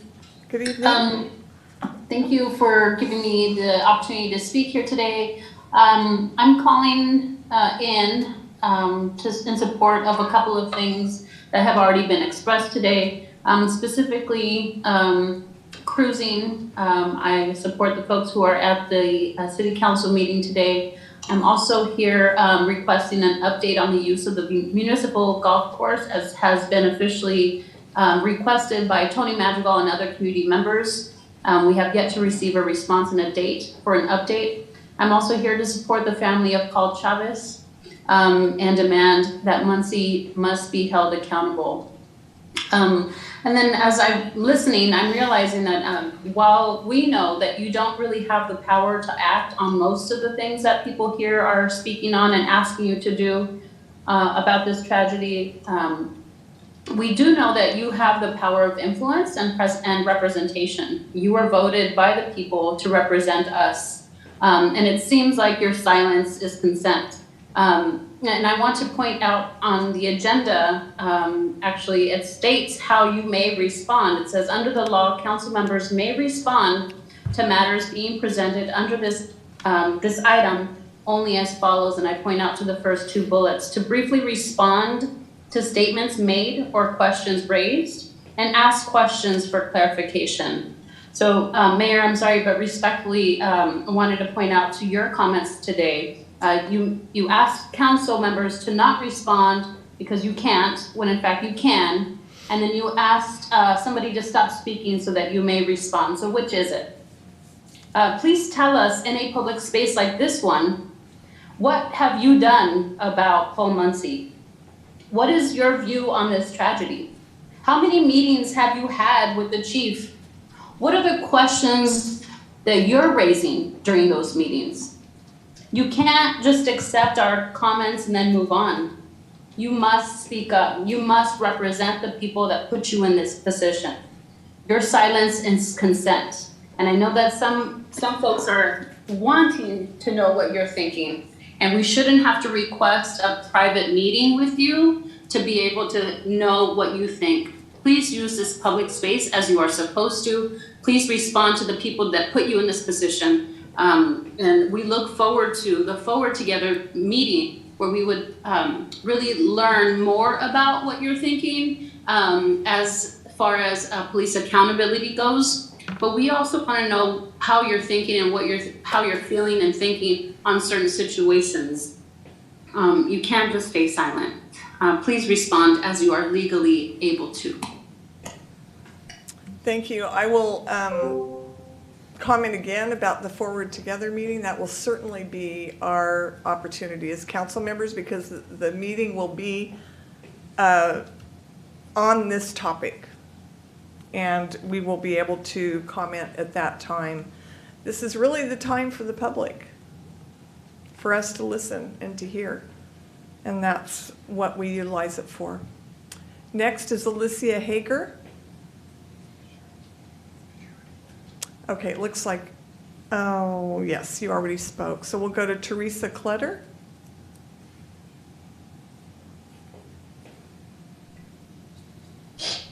Hello. Hi there. Hello. I am here today to speak about my son-in-law, Paul David Chavez Jr., who was wrongfully murdered by Samuel Muncie on July 14, 2022, in front of myself, my husband, and his wife, which is my daughter. I would like to speak about evaluations. When an officer shoots and kills somebody, what protocol is taken at that time? How are they evaluated by a doctor of some sort? And who is it that does the evaluations? Because if it's inside the same department, then that's already wrong. It should be by a outside party that isn't linked to the police department to make sure that somebody is okay to be back in the field. I mean, I've never personally killed somebody, thank God. I haven't had to do that. But unfortunately, I have witnessed somebody being killed in front of me. And I know for myself, witnessing a loved one being killed and seeing that, I'm not okay after 3 weeks. I'm not okay in general. I don't know if any of you have ever lost a loved one, maybe to cancer, maybe to COVID, maybe to a car accident, whatever the situation may have been. But if it was somebody, a loved one of yours, the grief and the agony that you feel when you're mourning, I don't think people just get up and go back to work and act like everything's okay. Because it took me, thank God I am self-employed and I had the time to take, because it's difficult. Tomorrow's gonna be 60 days, or 64 days, I believe it is, but it's the 2-month anniversary of Paul's death. And I still cannot be in my office, and I sit behind a desk. I still cannot be in that office and think clearly 8 hours a day. So I don't know how a person who kills somebody, who wasn't harming anybody, who wasn't thrusting at anybody, who wasn't yelling at anybody, who was not moving and with their arms to their sides, kills somebody, but in 3 weeks, they're back on the job with a gun. I don't understand that. It's absolutely ridiculous to even fathom that this is the Modesto Police Department. I would think that this person would need to be off work for a minimum of 6 months to make sure that they are okay, that they are not going to be triggered by things, being out in the field and being put in these, supposedly it was a very intense situation for Sam Muncie because he felt so threatened that he had to kill Paul Chavez that day. So putting him in any other kind of situation that may be escalated, what then?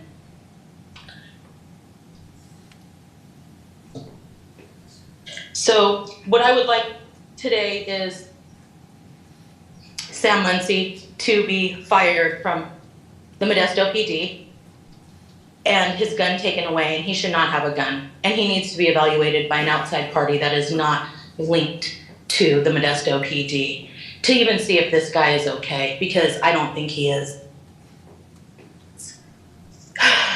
Being that tomorrow is going to be the anniversary for Paul Chavez's murder by Samuel Muncie, I mean, I don't know how much longer before somebody decides to do something and see that this is just not okay. So we're asking you, I am asking you as a mother, as a friend, as a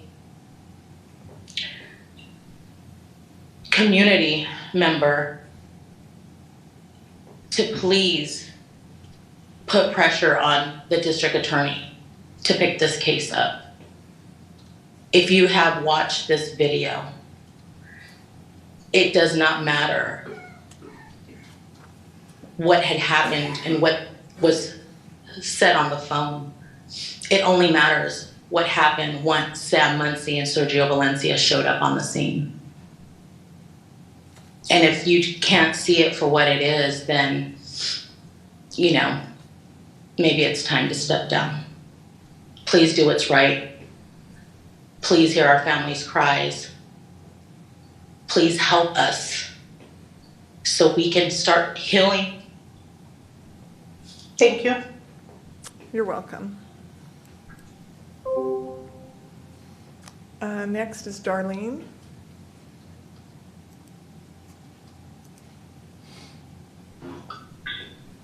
Hello, can you hear me? Yes, we can. Hi, I'm Darlene Ruiz, Trevor Seaver's mom. Trevor was murdered December 29th, 2020. It's almost been 2 years since we lost Trev. I stand in solidarity. Paul's job is his family. I just don't understand when our community will start standing all together and not let police officers just shoot and kill people, whether they're having a mental crisis or whether they're just drunk in public.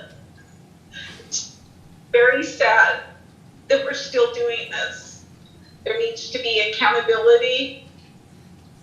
We need to make sure this stops. We need to have de-escalation practices. It wasn't just one bad apple. Obviously, here's Sam Muncie, Joseph LaMattia. When are we going to realize what's happening in our community? It's not okay. These families will never be okay again. My family will never be okay again. Please help us make some changes in our city for our children, in memory and honor of Paul and Trevor. Thank you. You're welcome. Sebastian?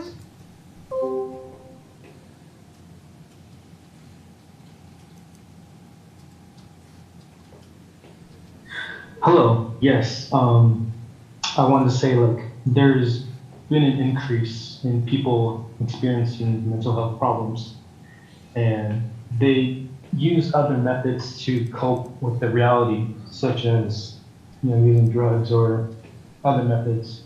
But it doesn't really matter because they need help regardless. They need community support.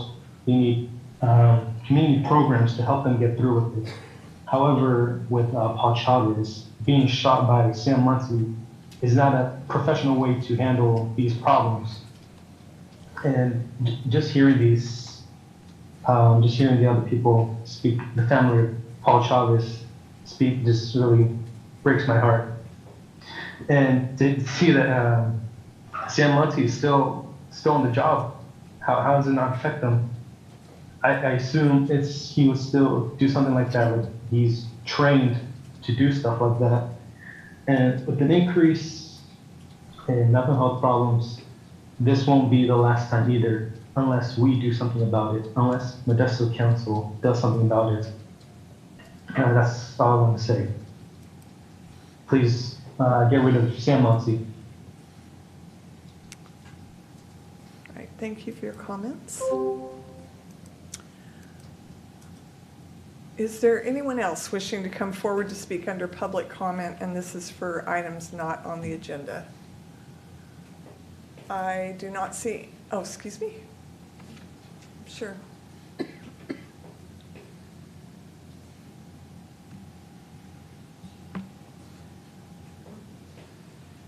evening, Mayor. Good evening. Council. My name is Howard Carmen. I'm here just to briefly talk about the SDA A little disappointed. I have a service talk. I'm under the American Disability Act. Great process, and Jenny, congratulations on having your name on it. It's such a blessing for all the years that you put in, and we really appreciate you wholeheartedly, as well as all the other members and the mayor. I'm here on behalf of the STA. I have brought to their attention at the office, but it seems that they have not taken it seriously as to the seriousness of all the money that millions or however. I was here when you guys were talking about the new buses and refabbing them and buying new ones, what it was going to cost, the boat, and the process. I was here the whole time, and way before COVID even. Unfortunately, I'm here real quickly to talk about 4 o'clock. I started my morning, and I started out on the STA on the start bus, and then what it did was I went from there to Dublin. It drops you off at Dublin, and it comes back. I think it's 11 o'clock or 1, and then 5 o'clock. Those are the times that it comes down. So at that point, I did my process of going where I went to UCSF, made it back. I always leave early so I can make it back to the early one. When I arrived back there and waited for the bus, everybody boarded on approximately about 15 people.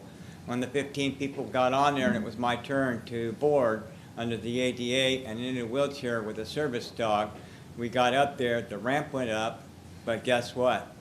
The door didn't open. So I said, okay, things happen, be patient, you know, there's gonna be another bus that's gonna come by and everything's gonna be great. So I got a few hours to blow. I can't have a cup of coffee, I can't get a drink, and I gotta walk 3 miles or with my wheelchair with my dog to go get something to drink. It's a little warm, not real hot. So that's the first one. So I said, okay, I'll wait for the second one, not your fault. I'm sorry, it was a seat.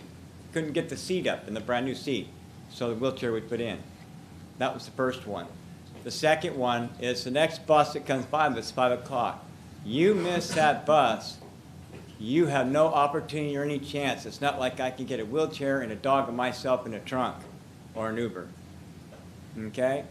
So you had probably, because that was the late hour and it's on a regular basis, that comes, so you have workers that get on there. It was probably approximately 18 to 20 people on that bus at the time. When those people were on the bus, they were patiently waiting. They come around, the guy's gonna open up the door to do it. The lift ramp comes up, but guess what happens? The door is jammed and will not open up. Okay, well, what do we do, right? It's the last bus that comes there. Office is closed, really, and it's up to the bus driver to make some decisions, isn't it? So what happened and occurred after that point is that he called the mechanic, did all this stuff, everything. After all that point happened, and they did all this and everything, they decided that, hey, it's unfixable, but the door is jammed, it's safety, it's okay to take the people home. Well, they left me and my dog stranded until 9:30 that night. They said there was going to be a bus. Don't move. Stay here. It will come for you. So one of the buses did come to me. It was about 9:30. My trip ended at 11:30. That's a total of 17 hours. 17 hours on a brand new bus. I asked on the second run, I called dispatch and I said, please, let the bus driver know they're supposed to do the inspections to begin with fully, and that includes the ramps. I told dispatch, and I told them also that I have a wheelchair and everything, and this is the last load. The first load they knew about that it wasn't working. The second one, they said, okay, we're going to let him know. He's going to check it out and make sure that worked. And that second bus didn't work. There's no way I could have got home. I can't take anywhere to get to Modesto, California at all whatsoever. And the last but least complaint with the bus system that I have is it's a living mess down there. When your employees down there are asking where their bus is so they can go to work to put us on the buses is a big problem, number one. Number two, the second problem is this. When you stand there for 45 minutes, I'm going to do a little exaggeration on you, 45 minutes and you wait for a bus for 23 and you got to be at work or you have appointments and you stand there and you wait for that bus and that bus is there, and then guess what you want to do? You want to change the number to another number and put that out of service for the particular bus that you go in. Now you've got to wait for the next bus that comes in 45 minutes later because somebody decided to make a decision that they were going to change that route to another route. That's all I have to say. I'm very concerned about this. There's a lot of things that's happening down there. I did go to the office. I especially, I think it was Adam, but he's not here tonight, I don't believe. I spoke to him. I said, Good. you need a bigger pad, you know, and he's sitting there with the little one. I said, I'm not done yet, I'm not done yet. And he kept flipping these little pages. So I think he's addressing it as far as I know. Nothing you can do about it.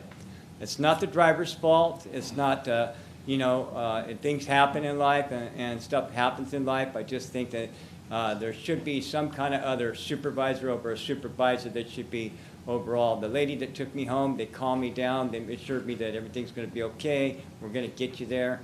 And the last guy did some damage to the bus, but it absolutely was not his fault at all. And I wrote a letter in regards to that. So things like that happen, you know, because my bottom line, this is what I was going to do. I got AAA. I got a 200-mile thing. I'm calling AAA. I'm not spending the night on the ground with my dog in Dublin, California, waiting for the next bus to come in the morning. So I'm on the phone calling AAA because I'm making arrangements to put my wheelchair on the back of a tow truck and then sit inside of a tow truck to take me home. So that's basically just it. So just informing you, it's heads up, and I hope that we continue to, or Adam over at the office continues to follow through with this, and I hope to have further questions later on as to everything that is either going smooth or is not. All right. Thank you, Mayor. Thank you, the community, and thank you, everybody else. You're welcome. Thank you.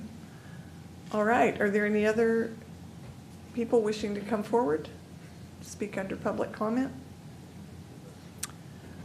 All right. Next on the agenda is consent items. An item may be removed from consent and discussed at the request of a member of the public or council member. Is there anyone on the council that would like a consent item removed for further discussion? All right, seeing none, is there anyone in the public that would like an item removed for consent for further discussion or comment? Seeing none, we do have 2 blue cards regarding an item that is on the consent agenda, however, it wasn't requested that it be pulled. So I'd like to hear from Derek Castle. Thank you, Mayor. You're welcome. Council members.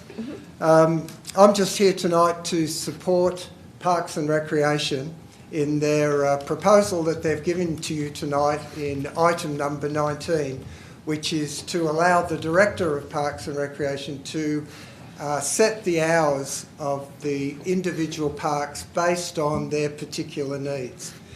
And I come as a representative of the neighbours who live around Reseda and Enslin Parks. And as you're probably aware, we've had a lot of problems over many years, but especially in the early evening hours. And so we went to Parks and Recreation and we asked them if they could look at that issue of perhaps closing the park, those parks, instead of at 10 o'clock at night, to be closed during the hours of darkness when we were having a lot of problems. And so instead of 10 o'clock from dusk to dawn. And Parks and Recreation looked at that proposal and they agreed that that was a sensible approach for some of the problem parks in Modesto. And they've given to you a great explanation as to why this is a good move to make. And thank you, Laurie, that's an excellent presentation that you gave to Council. And we just want to support it because we've had a lot of problems in those parks. The early evening hours when people are trying to relax and put their kids to bed has been it's just been a constant thing of this yelling and screaming and all sorts of mayhem going on in the park. It's just been really destructive for the lives of families. And also a lot of people who live around the neighbourhood just don't feel safe. even just out in the front of their house, and that's a real shame. And now, as you may be aware, we now have 12 beautiful pickleball courts in Grisada Park, and they're there because a whole lot of volunteers put in a huge amount of time to make them that way. And they spent over 2,000 hours of volunteer hours have gone into those courts. However, those courts are in a very dark area of Grisada Park, and there's a lot of concern that under the cover of darkness that there's going to be vandalism at those courts. Already, we've had many break-ins into the courts just in the last month or so. We've had over $2,000 of equipment that has been stolen from the courts. We've had graffiti, large areas of graffiti just outside the courts. There's a lot of concern that under the cover of darkness that there's going to be vandalism there. And this is one of the ways that hopefully by Parks and Recreation being able to set a time of dusk to dawn, that there won't be that sort of problem in future. So thank you very much, and please support Parks and Recreation with this proposal. Thank you for your comments. All right. Last card that I have is Brad Craw. Welcome. Hello, Mayor and members of Council. Like Derek, I'm here to express support for item 19 to grant discretion to the Director of Parks, Recreation, and Neighborhoods to set park hours.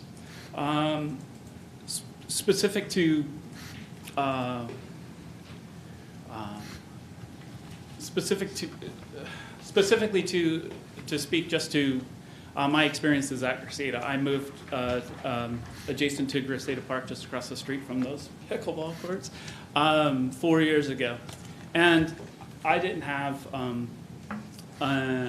any sort of Pollyanna-ish notion of what it was going to be like to live across the street from the park. I realized that that's going to come with a pretty diverse set of experiences that are going to play out in front of me. But I was not prepared in any way to see the volume of absolute ridiculous shenanigans that go on, particularly in the early evening, and a lot of which are not really enforced. You know, a lot of drinking, a lot of, verbal confrontations, violence. Those bathrooms, I mean, if you think about it, if you just think about, if you're sort of gauging, okay, should a park be open after dark? I don't think anybody in their right mind would even not, accompany their child into that bathroom at that point at 8 o'clock at night, right, in Grisada Park. And so it just doesn't make much sense to me that there would be, hours of ramp up where people are potentially drinking and getting belligerent, and then we get to 10 o'clock when we have to close the parks. And I have seen people, with respect to rank, which is contracted to you with the city to engage in that operation, I've seen individuals just sort of shout down rank, just be like, I'm not doing anything. Why? Because they've been sitting there drinking for 2.5 hours. And it's just, it's sort of unworkable. These types of things consistently go on. That type of behavior will go on until 2 o'clock in the morning. Whereas if we had a consistent policy where at dusk we could start to close down the park, that would give us an opportunity. I believe it would take some burden off the police to do particular things. Because of the escalation that occurs in the evening. So I just ask that you consider that policy to give us the sort of power to feel good about our neighborhood, feel good about we're stakeholders in that park, and we want to see healthy behaviors. Thank you very much for your comments. All right, that will end our public comment time, and I am going to adjourn for a 5-minute break before we have our consent items read. 5 minutes. Thank you.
05GJ and case number 22-07GJ.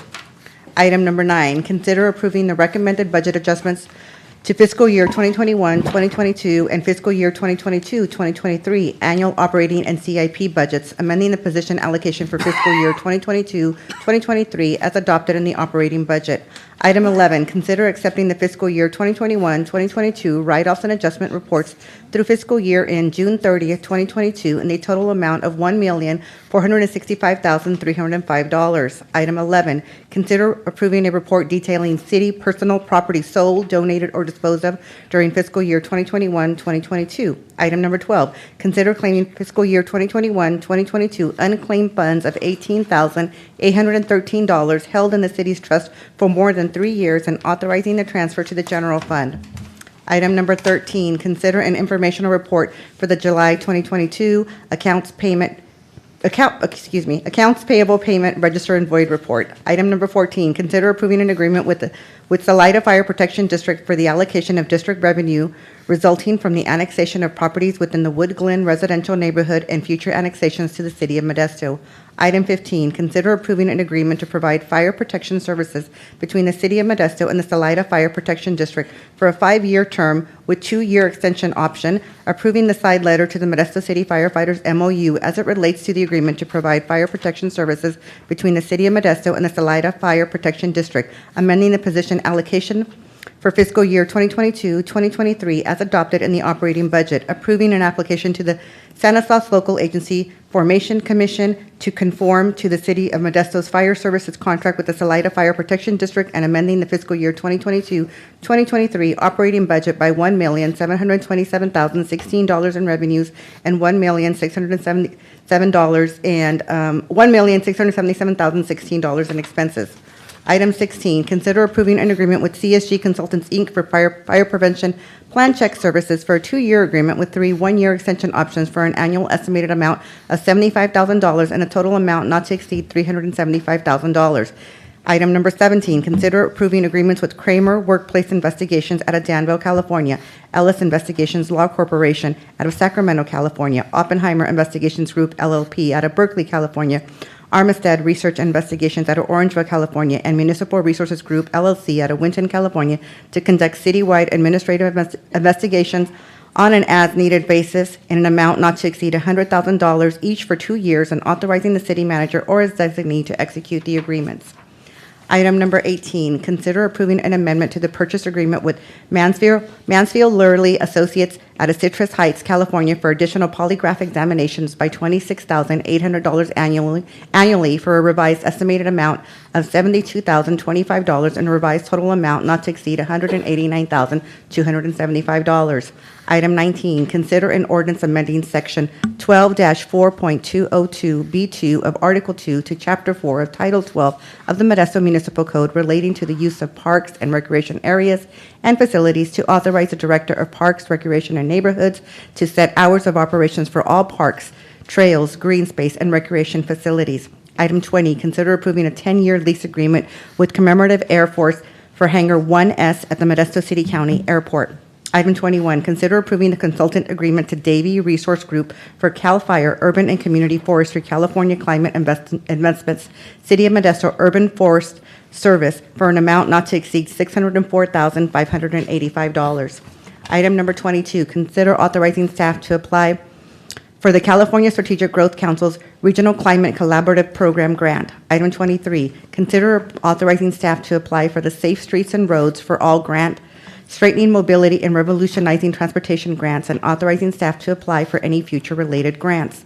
Item number 24, consider accepting the plans and specifications for the Sonoma Trunk Extension Lift Station and Silver Water Main Upgrade Project and awarding a construction contract with Mozingo Construction, Inc. out of Oakdale, California, in an amount of $7,981,830 plus $957,821 for contingency if needed, for a total amount not to exceed $8,939,651, authorizing an increase in the Director's authority from 8% to 12% to issue change orders and amending the fiscal year 2022-2023 CIP program budget.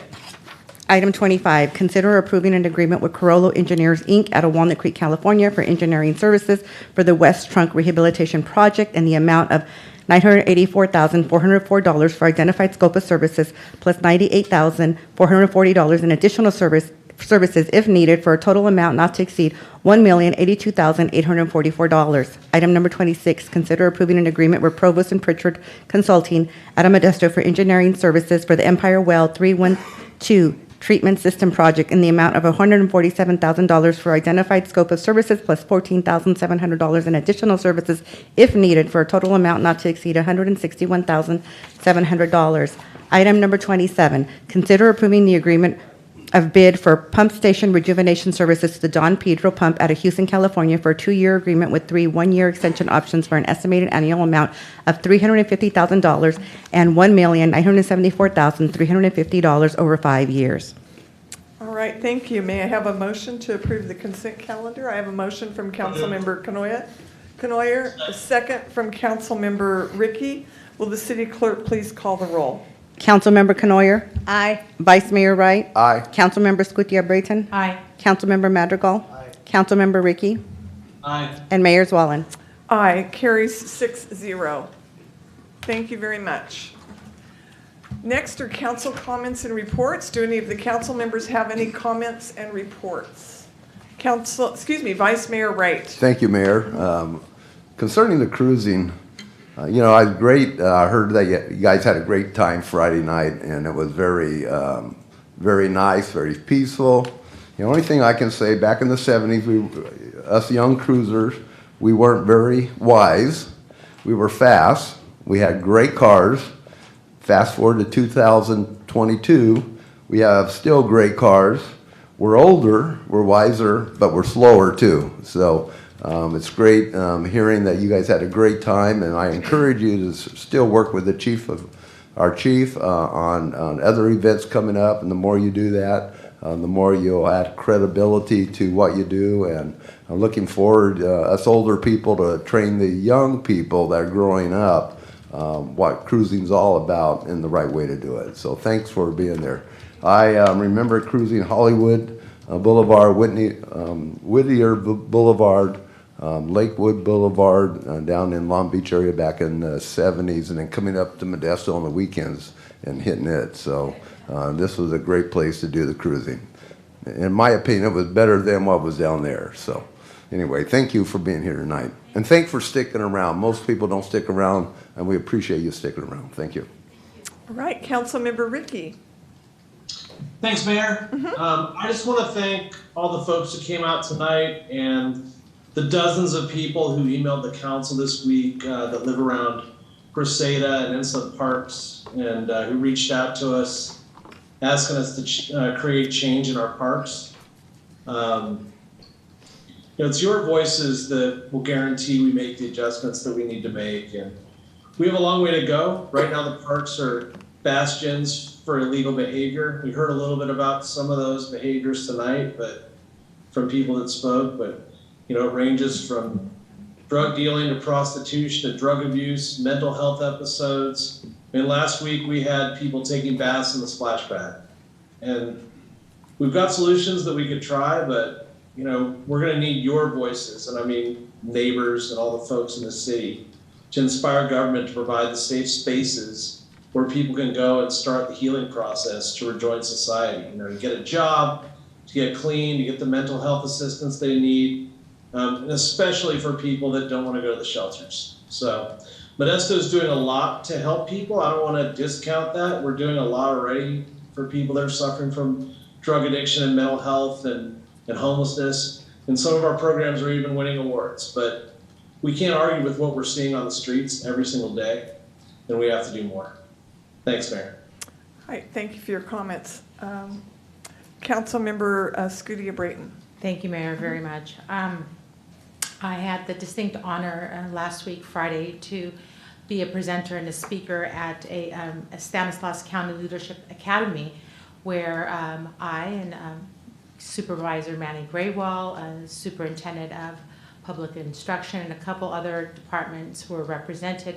We spoke to just a large group of high school juniors and seniors, and shared a little wisdom from us old folks, as has been the common theme in this council meeting. But it was a wonderful opportunity to just communicate and share some life experiences with the group. They are our future leaders. They're going to be the ones that sit here in years to come and make decisions for the community. So it was it was a good opportunity just to engage with our youth. So that was wonderful. I regret, unfortunately, I was out of state attending to loss of a family, that I was not able to participate in September 11th memorial service that the City of Modesto conducted. I understand it was a beautiful ceremony, and it afforded the respect and acknowledgement to the occurrences of 9/11 and those brave men and women who did give their lives to save others. So I'm just happy that we were able to do that, and it was a community event. The City of Modesto supported that. And I also want to express my gratitude for everyone that came out and spoke today. We had approximately 2 hours of public comment, and I just want everyone to know that they are heard, and we listen and we factor in the information shared with us, and it's factored in to our thoughts and our decision making, and it's not in vain that you take time away from your families and your personal time to come and express your opinion to us. I'm grateful that you do that. So keep that up. Thank you very much. All right. Any other council member comments? Councilmember Madrigal. Just a couple of things that I participated in over the last week. I attended the League of Cities annual conference. Was the designated voting delegate for the City of Modesto, and just want to share, this was also my last time serving on the board of the League of Cities, and I just want to share a couple of specific things that the League of Cities did to be better and to be a resource to cities like ours. One of them is they implemented the voting delegate for each of the ethnic caucuses, such as Asian caucus, African American caucus, Latino caucus, and so on, to give them a voice on this statewide body that has a lot of influence on whether it's state legislation and how we try to protect our cities from the state in Sacramento trying to impose mandates on us or take away our ability to control how we govern our communities. And another specific thing they did is they rolled out the whole program for the race equity, inclusion, and diversity model, if you will, to make it a tool available to cities across the state. And a lot of cities, including Modesto, have been implementing their own versions of that. So it was I feel was a really, really positive learning, and also I'm going to call it progress that we made over the last couple of years that I served on this board. In addition to that, on a more local level, I'm proud to share that last Saturday, Modesto, for those of you who didn't know, had its first annual Bacon Festival. This is something that those bacon lovers out there, I'm a huge bacon lover myself, and this is something that I had been talking about with the event organizer, local gentleman named Daryl Wilkins. We've been talking about this for probably like 5 years, and to have it finally happen, it happened on Saturday, had a lot of different creative bacon dishes that were tried, and we just know this is the first of many bacon festivals that are going to be happening in Modesto to once again draw people to Modesto for something that they haven't attended before, to come and eat bacon. And so, and in addition to that, I also attended the September 11th ceremony that the City of Modesto had at the fire station here in downtown Modesto. And I can't forget to just re-invite the council and the public to the annual Mexican Independence Day celebration that's happening this Thursday, September 15th at 5 p.m. in South Modesto at the El Ramatito, the big flea market on Crow's Landing Road, and the part for the dignitaries, for those of you that, my colleagues or anybody else that is interested, the dignitaries portion of it will be at 7:45 p.m. And this is put on by the South Modesto Businesses United Group. It's a nonprofit, nobody gets paid, and full disclosure, I do sit on their board as a volunteer, and so it's going to be another huge, wonderful community cultural celebration, completely free to the community. And there's something else I was going to share, but as usual, I forgot, so that's it for now. All right, thank you. I have a few comments that I'd like to make. Public time is your time, and it's a time for us to listen. So I appreciate every person who took the time to comment tonight and to be here. Many have left, some are still here, and I appreciate each and every one of you for being here. We have our opportunity when we put things on the agenda to hear from staff, get a report, and we have lots of opportunity to make our comments. So I appreciate hearing from the community. Regarding Graceada, I was born in the neighborhood and still live there, 68 years. I spent every day in Graceada Park as a child in the 60s, every day. So it's near and dear to me also, and thank you for being here tonight to express your comments. Regarding cruising, I drove all around downtown on Friday night. It was pretty exciting. So I just wanted you to know I was there. I wasn't in a fancy car, but I was there. I had the opportunity to attend and be invited by our Chinese Association in our community, which is very active in our community, to a Taiwanese food demonstration. Many people showed up, and it was really exciting. To also further explore culture, we had an India celebration. Onam is a very special celebration that they have, and there were hundreds of people at Enoch's High School in their cafeteria celebrating their traditions. Christine Yarborough turned 100 years old. I was invited to wish her well. She said her father had an oil job. She never wanted for anything while living in the airport district. That's where she grew up. It was great to talk to her.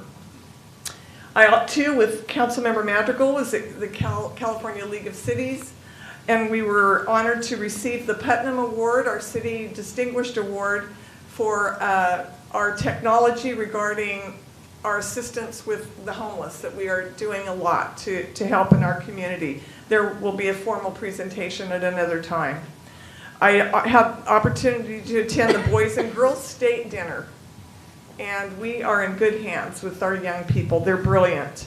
Thursday, if you're not at the Mexican celebration, there's a mayor's meeting in the park, and it will be at Insulin Park this Thursday at 6 p.m., and our fire department will be there to be featured. I also attended our 911 memorial flag raising on September 11th, and it was a beautiful ceremony. Our fire department and our police department was well represented, and I was honored to attend. Are there any other comments from council members? All right, seeing none at this time, does the city manager have comments and reports? Yes, I do. Thank you, Mayor. Two comments. One, regarding the Muni Golf Course, our next public meeting is going to be October 19th, and it will be held virtually.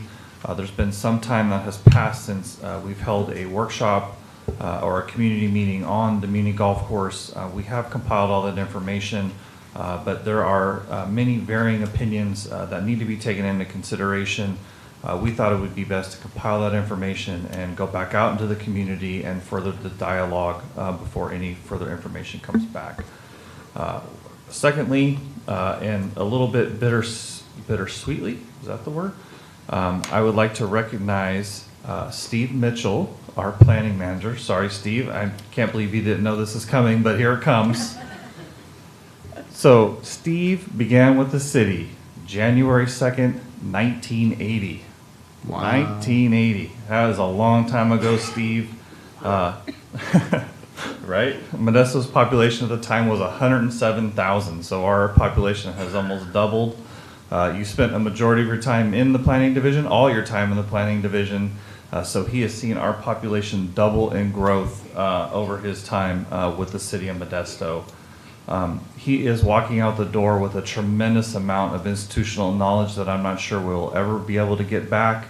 And I'm sure we're going to have your cell phone, Steve, because we will be calling. We're going to need to call because there's a lot of stuff that we are going to have to ask you.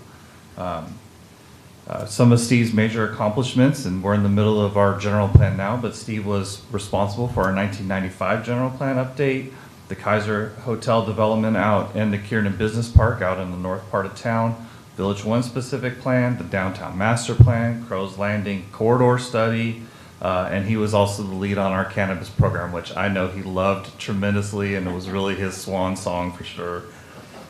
Anyway, Steve, I cannot thank you enough for your time and dedication to the city of Modesto.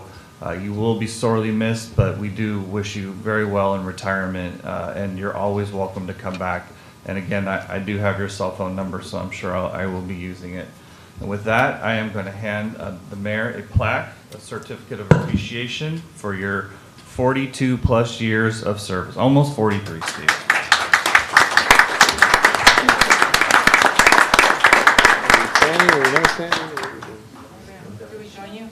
Do we go down? Okay.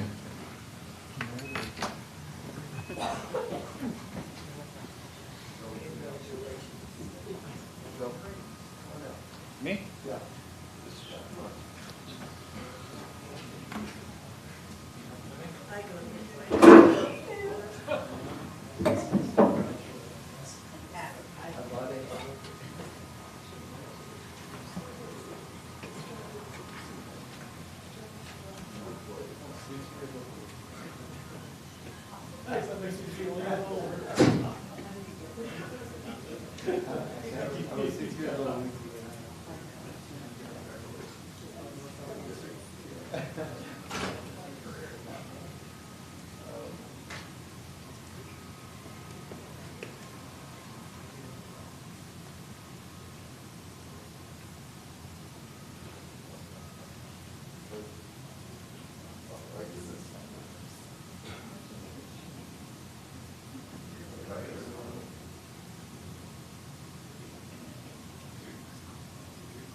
I know.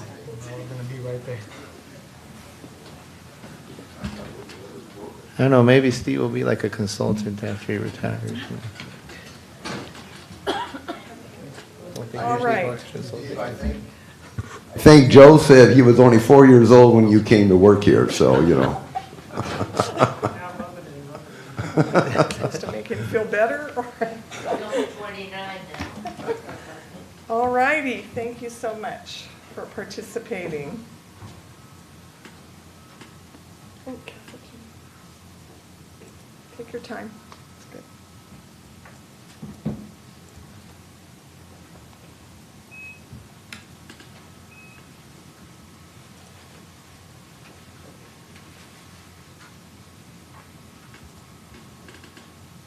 All right, next on the agenda is unfinished business. This is item 28.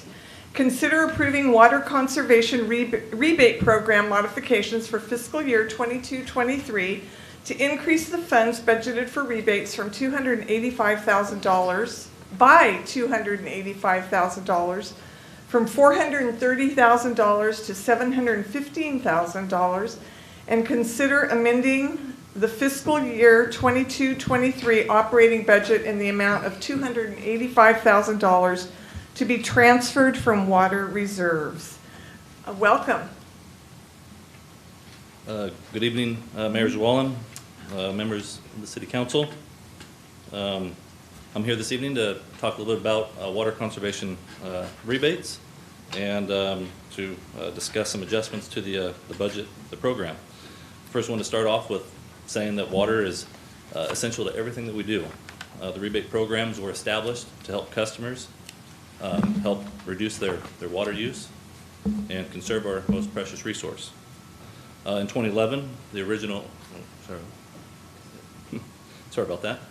In 2011, the water rebate program was established, and we offered high efficiency toilets and high efficiency clothes washers. On average, each high-efficiency toilet saves about 22,813 gallons per year, and each high-efficiency clothes washer saves about 660 gallons per year. Due to the severe drought conditions in 2015, the rebate program was expanded. Sorry about that. Try to do two things at one time. In 2015, the rebate program was expanded to include high-efficiency toilets, high-efficiency clothes washers. We kept those two. Then we added residential turf replacement, drip irrigation, smart irrigation controller, rain barrels, and high-efficiency sprinkler nozzles.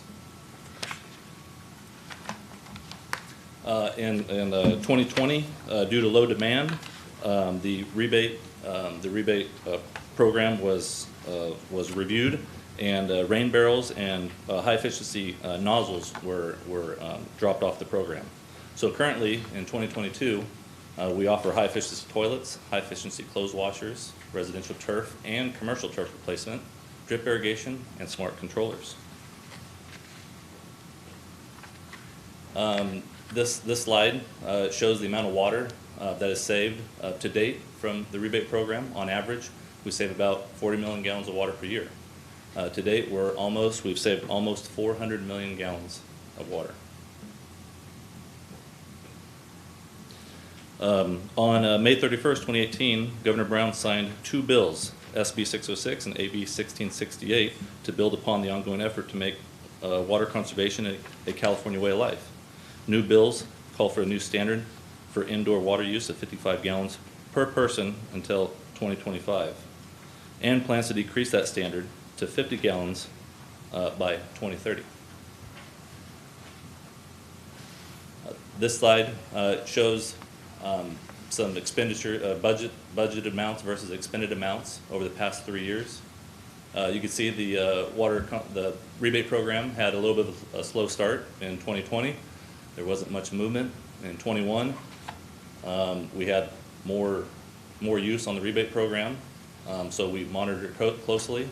In last fiscal year in 22, we noticed that there was additional use on those programs. So today we're here to make some of those adjustments. So based on rebate trends, increased program utilization, and water savings over the last few years, staff recommends increasing funds to the fiscal year 2023 rebates for a total increase of $285,000. The proposed increase will help encourage our customers to conserve in order to meet the requirements of SB 606 and 1668. So the drip irrigation, we're proposing to take from $25,000 to $30,000. The high efficiency toilets, we're leaving that at $40,000. There's plenty of money there. Washing machines, we're moving them from 15 to 35,000. Smart controllers, they're staying at 10,000. The residential turf replacement, we're moving from 315 to 500,000. The commercial turf, we're moving from 25,000 to 100, and then for a total amount, moving from 430 to 715,000. These are some areas that we advertise the conservation program and rebates that we offer. Some of the areas are television ads, radio, utility bill inserts, print ads, social media, community events, and it's also offered on Modesto Gov, the Modesto website. And that's all I had. Is there any questions? All right, thank you very much for your presentation. Does council have any questions of staff?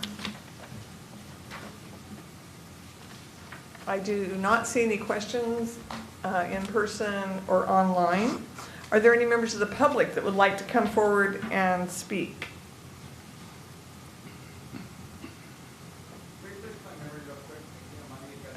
Okay, is it possible for you to use the microphone so that everyone at home can hear also? Thank you very much. Just a quick question. On the agendas, when you do the agendas, are we open for open comment? Talk to the mic though where we can hear you also. On all these agendas that you have down here and that are that you have read, refresh my memory, are they open to an open comments? Yes, and yes, so now it's time for this item 28. Okay. I must have missed 19, so if by some chance, I'd like to discuss that one just briefly, if you have a moment. Okay, that'd be fine. Okay, thank you. In 19, we've had in the previous, where is it? I apologize, 16, approving the agreement with the CSG consultations. It's not so much about that. My question is that it's coming out of the general funding. And in the past, over many years. Excuse me, can you tell me which item you're referring to? 16. Item 16. Yes. Okay, all right, thank you. And the problem with that is with the general funding we've had in the past and then over many years that I've been coming here, well, less the COVID, we have had people that has been questioned about the general funding and where the money has been going. And exceeding the limit or revamping or to extend for the, as far as the funding coming out of general funding. And it only absolutely happens to see the single one that's on there for the general funding. So I was just kind of concerned about it. If we can continue this in regards to the exact what it's going to be used for that amount of money, because that's a lot of money that you're going to be taking out of the general funding. That I feel that at least part of that or some of it should be directed towards some of the things that something else that can be used for. All right, thank you. I'll ask the city manager if he has comments regarding that. I know our fire chief was here earlier and he left once it was passed, so. This item is to help assist us with the increase in development that we've been seeing in the city, and we need additional plan checkers to help us review all the different development plans that have been coming in. So this is just a contract that we've had in the past to help supplement staff that is not available to do the reviews of the plan checks. But CST has been with you in the consultations for a long period of time, isn't that correct? CSG? Well, what you're approving or the same company you're talking about, or? This is a new agreement. I'm not necessarily aware of other contracts with CSG. It's quite possible we've had agreements with them in the past. I'm not aware of any at this point in time. This is a new agreement, though, not an extension.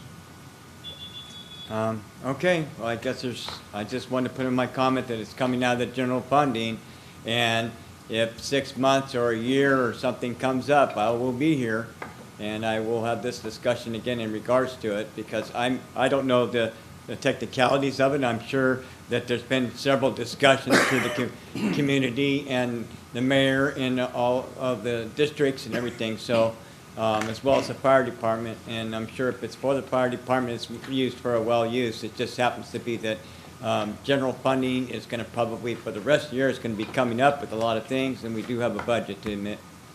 Thank you. Thank you very much. I appreciate that. Any other public comments regarding item 28? All right, any council member comments? If not, I'd like to call. Excuse me, I'm sorry, I missed your hand. Chris Rickey, Councilmember Rickey. Thank you, Mayor. I'm really excited about this this change of policy potentially. We all realize how challenging our water situation could be in the future, and making changes like giving people incentives to change their landscaping is going to have dramatic impacts in the long term over our water use and over the future trajectory of our city. And so I want to really just thank staff for all the time that they took thinking about this, developing new budgets, and finding new ways to save water in our community. I just think it's something really impressive that they did. Thank you very much. You're welcome, thank you. Any other comments from council members? All right, seeing none, do I have a motion? Motion to approve. For a resolution Second. approving water conservation rebate program modifications for fiscal year 22-23 to increase the funds budgeted for rebates by $285,000 from $430,000 to $715,000. And a resolution amending the fiscal year 22-23 water operating budget in the amount of $285,000 to be transferred from water reserves and authorizing the city manager or his designee to implement the provisions of the resolution. And I have a motion from Vice Mayor Wright and a second from Councilmember Madrigal. Will the city clerk please call the roll? Councilmember Canoyer. Aye. Vice Mayor Wright. Aye. Councilmember Scutia Brayton. Aye. Councilmember Madrigal. Aye. Councilmember Rickey. Aye. And Mayor Zwellen. Aye, so it carries 6-0. Thank you very much. Next on the agenda is hearings, item 29, a hearing to consider a proposed amendment to the land use diagram of the Kernan Business Park specific plan to amend 12.8 acres from business park to mixed uses property located at 2731 and 2931 Bangs Avenue east of Dale Road. And we will have a staff report at this time. Thank you, Mayor, members of the council. Jalen French, Director of Community and Economic Development. As was read, the item before you is an amendment, a proposed amendment to the Kiernan Business Park specific plan. A little bit of background. The over 600 acre Kiernan Business Park specific plan was adopted in 1997. And the primary use was business park, and you can see in the lower left-hand corner there was some regional commercial as well. Also, you may be able to tell on this map, some portions predominantly on the right-hand side of the map are in the city, whereas portions are outside of the city. Over time, various amendments have seen some of those uses go from business park to more mixed use. So we had the medical campus, mixed use, and residential uses. So this proposed amendment is for a 12.8 acre piece of land north of Bangs, east of Dale Road, which is currently designated business park. And they are proposing a mixed-use designation, which would be consistent with land around this area. So the specific area is comprised of two parcels, one which is a residential property, the smaller one that you see on the left-hand side, as well as a vacant, undeveloped piece of property on the right-hand side. So the residential property will remain at this time, but so we don't have, kind of inconsistent designations in the area, clean up that entire area, and provide flexibility for the residential use down the road should they want to redevelop. So in 2019, there was an amendment to allow mixed-use development at the corner of Dale Road and Bangs. As I mentioned before, this would be consistent with that. Recent development in the specific plan area has leaned towards more retail, more service, and more residential type uses. We continue to see interest in those uses throughout the Kiernan Business Park area. So this project and the applicant is proposing the amendment that I've referenced to allow for retail uses and office uses. The retail uses we believe will be first developed and then potential office use down the line. Development will be compatible with uses to the north and to the west.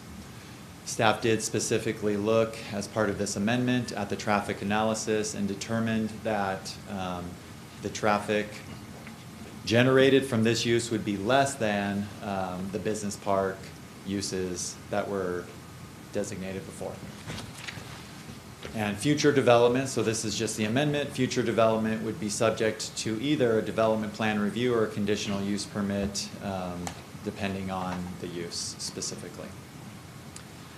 So staff's recommendation at this time, resolution approving the specific plan amendment number 13 to the Kiernan Business Park to change the 12.8 acre area from business park to mixed use.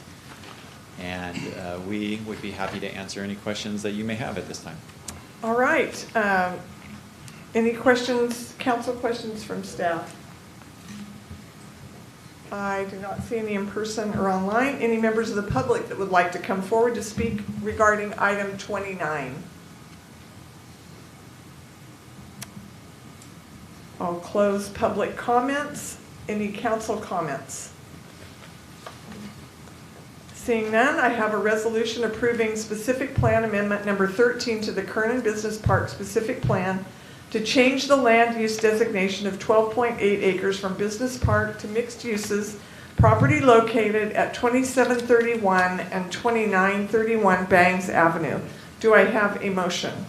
Motion to approve. Second. All right, we have a motion by Vice Mayor Wright and a second by Councilmember Scudia-Brayton. Will the clerk please call the roll? Councilmember Canoyer. Aye. Vice Mayor Wright. Aye. Councilmember Scutia-Brayton. Aye. Councilmember Madrigal. Aye. Councilmember Ricky. Aye. And Mayor Zwellen. Aye, so it carries 6-0. Are there any matters too late for the agenda? Seeing none, I'm calling this meeting of the City Council to be adjourned.